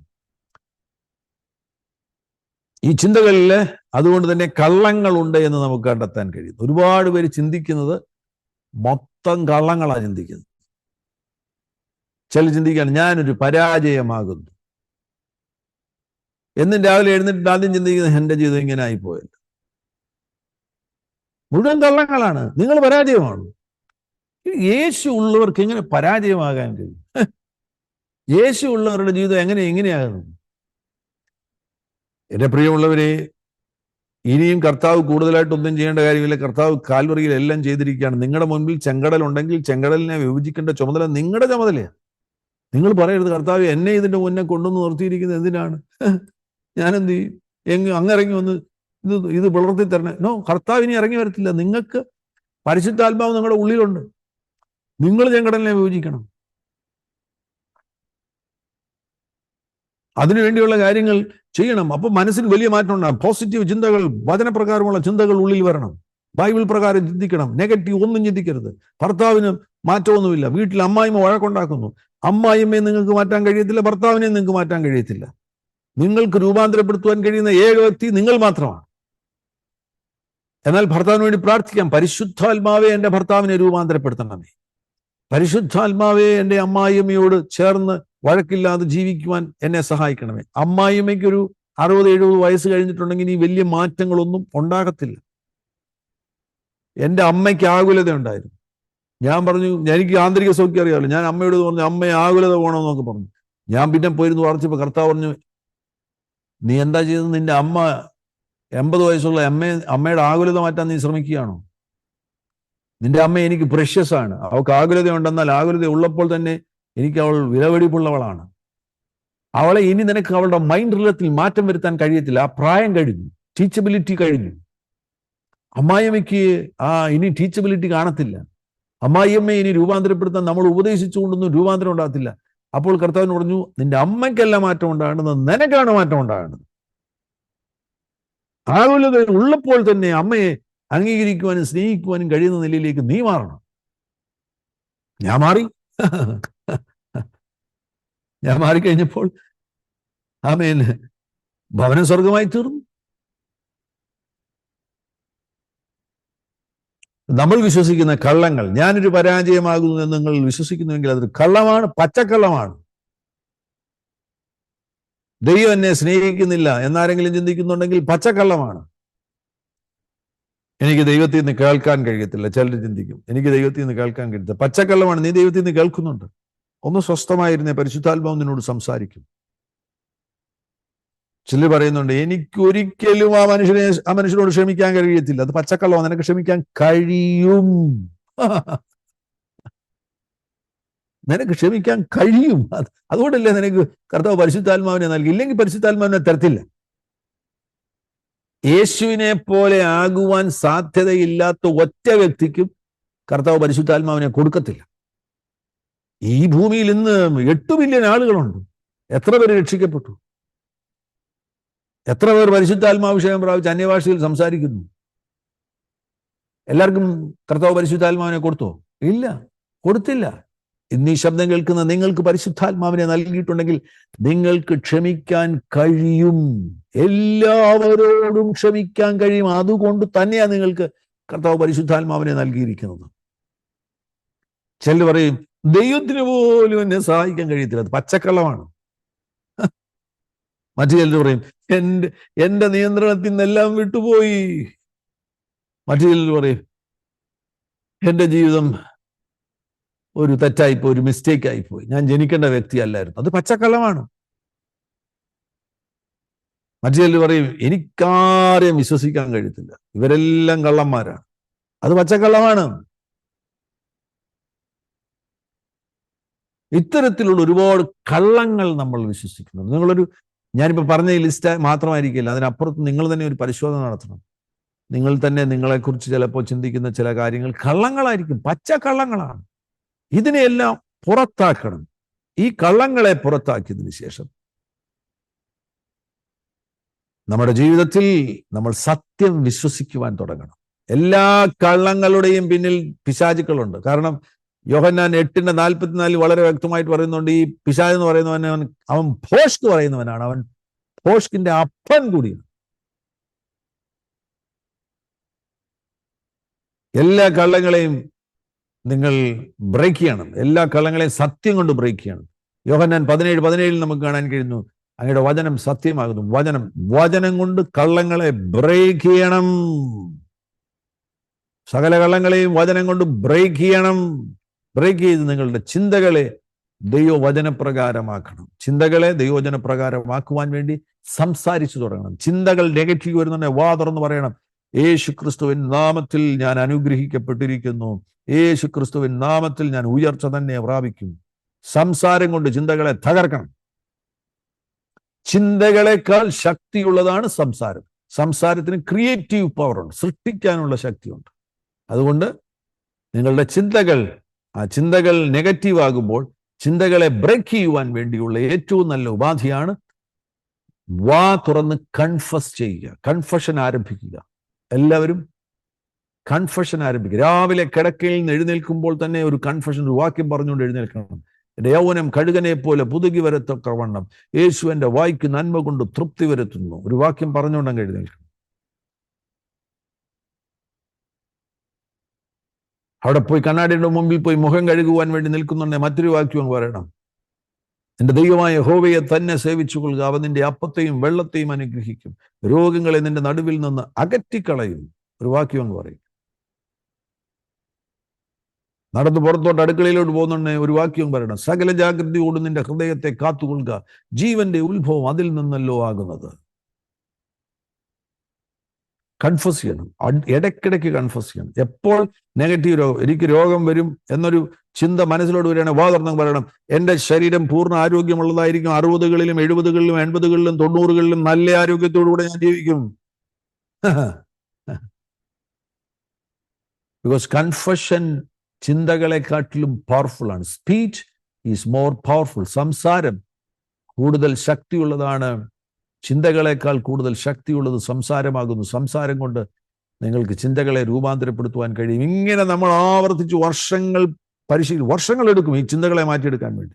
ഞാനിപ്പം ഇത് വർഷങ്ങൾ പരിശീലിച്ച് എൻ്റെ ചിന്തകളിൽ ഒരു 5% ഒക്കെ ആവശ്യമില്ലാത്ത നെഗറ്റീവ് സംഭവം കയറി വരാറുണ്ട്. എനിക്കറിയത്തില്ല, നമ്മുടെ ഒരു തോന്നലിൽ എനിക്കൊരു 90% ഞാൻ ചിന്തകളിൽ ഒരു ബൈബിൾ ലൈനിൽ എത്തിയെന്നാണ് എൻ്റെ ഒരു വിശ്വാസം. കർത്താവിനെ അറിയത്തുള്ളൂ. ഞാൻ എൻ്റെ വിശ്വാസം, എൻ്റെ ഒരു ധാരണയാണ് ഞാൻ പറയുന്നത്. ഒരു 90% ബൈബിൾ ലൈനിൽ ഞാൻ ബൈബിൾ പ്രകാരം ചിന്തിക്കും. ആവശ്യമില്ലാത്ത ചിന്ത, ഇപ്പൊ എന്തെങ്കിലും ഒരു നെഗറ്റീവ് ചിന്ത വരികയാണ്, ഞാൻ വാ തുറന്ന് ഉടനെ അതിനെതിരെ അങ്ങ് പറയും. ബൈബിൾ പ്രകാരം ഞാൻ അങ്ങ് സംസാരിക്കും. വചനം ഇടയ്ക്കിടയ്ക്ക് കൺഫസ് ചെയ്യും. കൂടെ വചനം ഞാൻ കൺഫസ് ചെയ്ത് ചിന്തകളെ ഒരു ബൈബിൾ ലൈനിൽ കൊണ്ടുവരുവാൻ നിങ്ങൾക്ക് എല്ലാവർക്കും കഴിയും. ചിന്തകളെ മുഴുവൻ, നിങ്ങളുടെ ഭർത്താവ് ശരിയല്ലെന്നുണ്ടെങ്കിൽ നിങ്ങളുടെ ചിന്തയിൽ തന്നെ പറയും, ഭർത്താവ് ശരിയാകും, ഭർത്താവിനെ അനുഗ്രഹിക്കും, കർത്താവ് അനുഗ്രഹിക്കും, അത്ഭുതം സംഭവിക്കും, എൻ്റെ വീട്ടിൽ വലിയ അനുഗ്രഹമുണ്ട്, തലമുറകൾ അനുഗ്രഹിക്കപ്പെടും. ഇങ്ങനെ ചിന്തകളിൽ രൂപാന്തരീകരണം കൊണ്ടുവന്നിട്ട് ചിന്തകൾ കൊണ്ട് തന്നെ നല്ല കാര്യങ്ങൾ സങ്കല്പിക്കാൻ തുടങ്ങണം. ഉണർവ് വീട്ടിൽ സംഭവിക്കുന്നതായിട്ട് നിങ്ങളങ്ങ് സങ്കല്പിക്കണം. ചർച്ചിൽ ഉണർവ് സംഭവിക്കുന്നതായിട്ട് നിങ്ങളങ്ങ് സങ്കല്പിക്കണം. സങ്കല്പത്തിന് ഭയങ്കര പവറുണ്ട്. അങ്ങനെ ചിന്തകളെയും സങ്കല്പങ്ങളെയും ഒക്കെ ബൈബിൾ ലൈനിലേക്ക് കൊണ്ടുവരികയും അതിനെ പിന്തുണയ്ക്കുവാൻ വേണ്ടി നിങ്ങളുടെ സംസാരം, കൺഫഷൻസ്, ഏറ്റുപറച്ചിൽ, ബൈബിൾ വചനങ്ങൾ കൂടെ ഏറ്റുപറയുകയും നല്ല കാര്യങ്ങൾ ഏറ്റുപറയുകയും ചെയ്യുകയാണ് എങ്കിൽ ആന്തരിക സൗഖ്യത്തിൻ്റെ ഒരു നല്ല മേഖല നമുക്ക് കവർ ചെയ്യുവാൻ കഴിയും. ഒരു നല്ല മേഖലയിൽ നിങ്ങൾക്ക് വിജയം ലഭിക്കുകയാണ്. ഈ വാക്യം കൂടെ വായിച്ച് ഞാൻ അവസാനിപ്പിക്കുകയാണ് ഇന്നത്തെ ക്ലാസ്. നാളെ നമുക്ക് വീണ്ടും ആമേൻ 9:30 മണിക്ക് കണ്ടുമുട്ടാം. 2 കൊരിന്ത്യർ അതിൻ്റെ 10-ാമത്തെ അധ്യായം അതിൻ്റെ 3 മുതലുള്ള വാക്യങ്ങളിൽ, ഞങ്ങൾ ജഡത്തിൽ സഞ്ചരിക്കുന്നവർ എങ്കിലും ജഡപ്രകാരം പോരാടുന്നില്ല. ഞങ്ങളുടെ പോരിന്റെ ആയുധങ്ങളോ ജഡീകങ്ങളല്ല, കോട്ടകളെ ഇടിപ്പാൻ ദൈവസന്നിധിയിൽ ശക്തിയുള്ളവ തന്നെ. അവയാൽ ഞങ്ങൾ സങ്കല്പങ്ങളും ദൈവത്തിന്റെ പരിജ്ഞാനത്തിന് വിരോധമായി പൊങ്ങുന്ന എല്ലാ ഉയർച്ചയും ഇടിച്ചു കളഞ്ഞു. ഏത് ചിന്തയുമാണ്, ഏത് ചിന്തയെയും ക്രിസ്തുവിനോടുള്ള അനുസരണത്തിനായിട്ട് പിടിച്ചടക്കി. ഇവിടെ ഈ കോട്ട ഉണ്ടാകുന്നത് എങ്ങനെയാണ്? ചിന്തകൾ കൊണ്ടാണ്. ചിന്തകളുടെ കൂട്ടം, ഒരു പിശാച് വന്ന് അവിടെ ഇരിക്കുന്നു, അങ്ങനെയാണ് അത് കോട്ടയായി തീരുന്നത്. നെഗറ്റീവ് ചിന്തകൾ ദീർഘകാലം വെച്ചുകൊണ്ടിരിക്കുകയും അത് ചിന്തകളുടെ കൂട്ടമായി തീരുകയും ചെയ്യുകയാണ് എങ്കിൽ ഒരു ദുരാത്മാവിനെ അവിടേക്ക് സ്വാഗതം ചെയ്യും. ആ ദുരാത്മാവ് ആ ചിന്തകളിൽ കയറിയിരിക്കുകയാണെങ്കിൽ അതൊരു കോട്ടയായി തീരും. അതുകൊണ്ടാണ് പൗലോസ് പറയുന്നത്, ഈ കോട്ടയെ ഇടിക്കാനുള്ള ആയുധം ഞങ്ങളുടെ പക്കലുണ്ട്. ആരുടെയെങ്കിലും ഉള്ളിൽ ഇതേപോലെയുള്ള സ്ട്രോങ് ഹോൾസ്, കോട്ടകൾ ഉണ്ടെങ്കിൽ യേശുവിൻ നാമത്തിൽ അത് ഇടിയട്ടെ. അതിന്റെ അകത്തിരിക്കുന്ന ദുരാത്മാവ് യേശുവിൻ നാമത്തിൽ പുറത്തു പോകട്ടെ. ഇപ്പോൾ സ്വാതന്ത്ര്യം ചിന്തകളിൽ യേശുവിൻ നാമത്തിൽ ഞാൻ പുറപ്പെടുവിച്ച് പ്രാർത്ഥിക്കുന്നു. എല്ലാവരും ചേർന്ന് ഈ പ്രാർത്ഥന ഏറ്റുപറയുക. മ്യൂട്ടാക്കി തന്നെ നിങ്ങൾ ഈ പ്രാർത്ഥന ഏറ്റുപറയുക. സ്വർഗീയ പിതാവേ, യേശുവിൻ നാമത്തിൽ ഞാൻ പ്രഖ്യാപിക്കുന്നു, യേശു ക്രിസ്തു എന്റെ കർത്താവും എന്റെ രക്ഷിതാവും.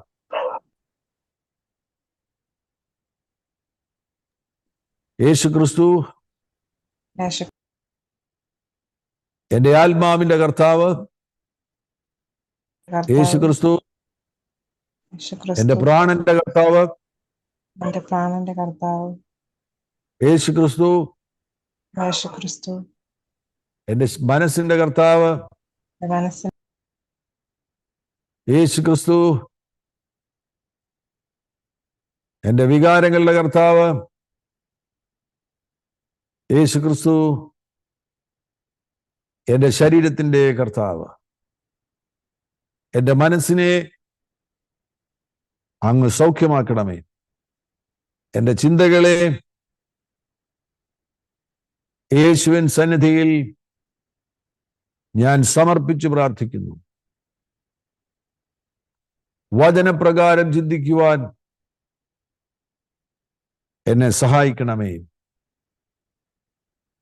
യേശു ക്രിസ്തുവിന് അധികാരമുള്ള നാമത്തിൽ എന്റെ ചിന്തകൾ മുഖാന്തരം ഉണ്ടായിരിക്കുന്ന കോട്ടകൾ ഇടിയുവാൻ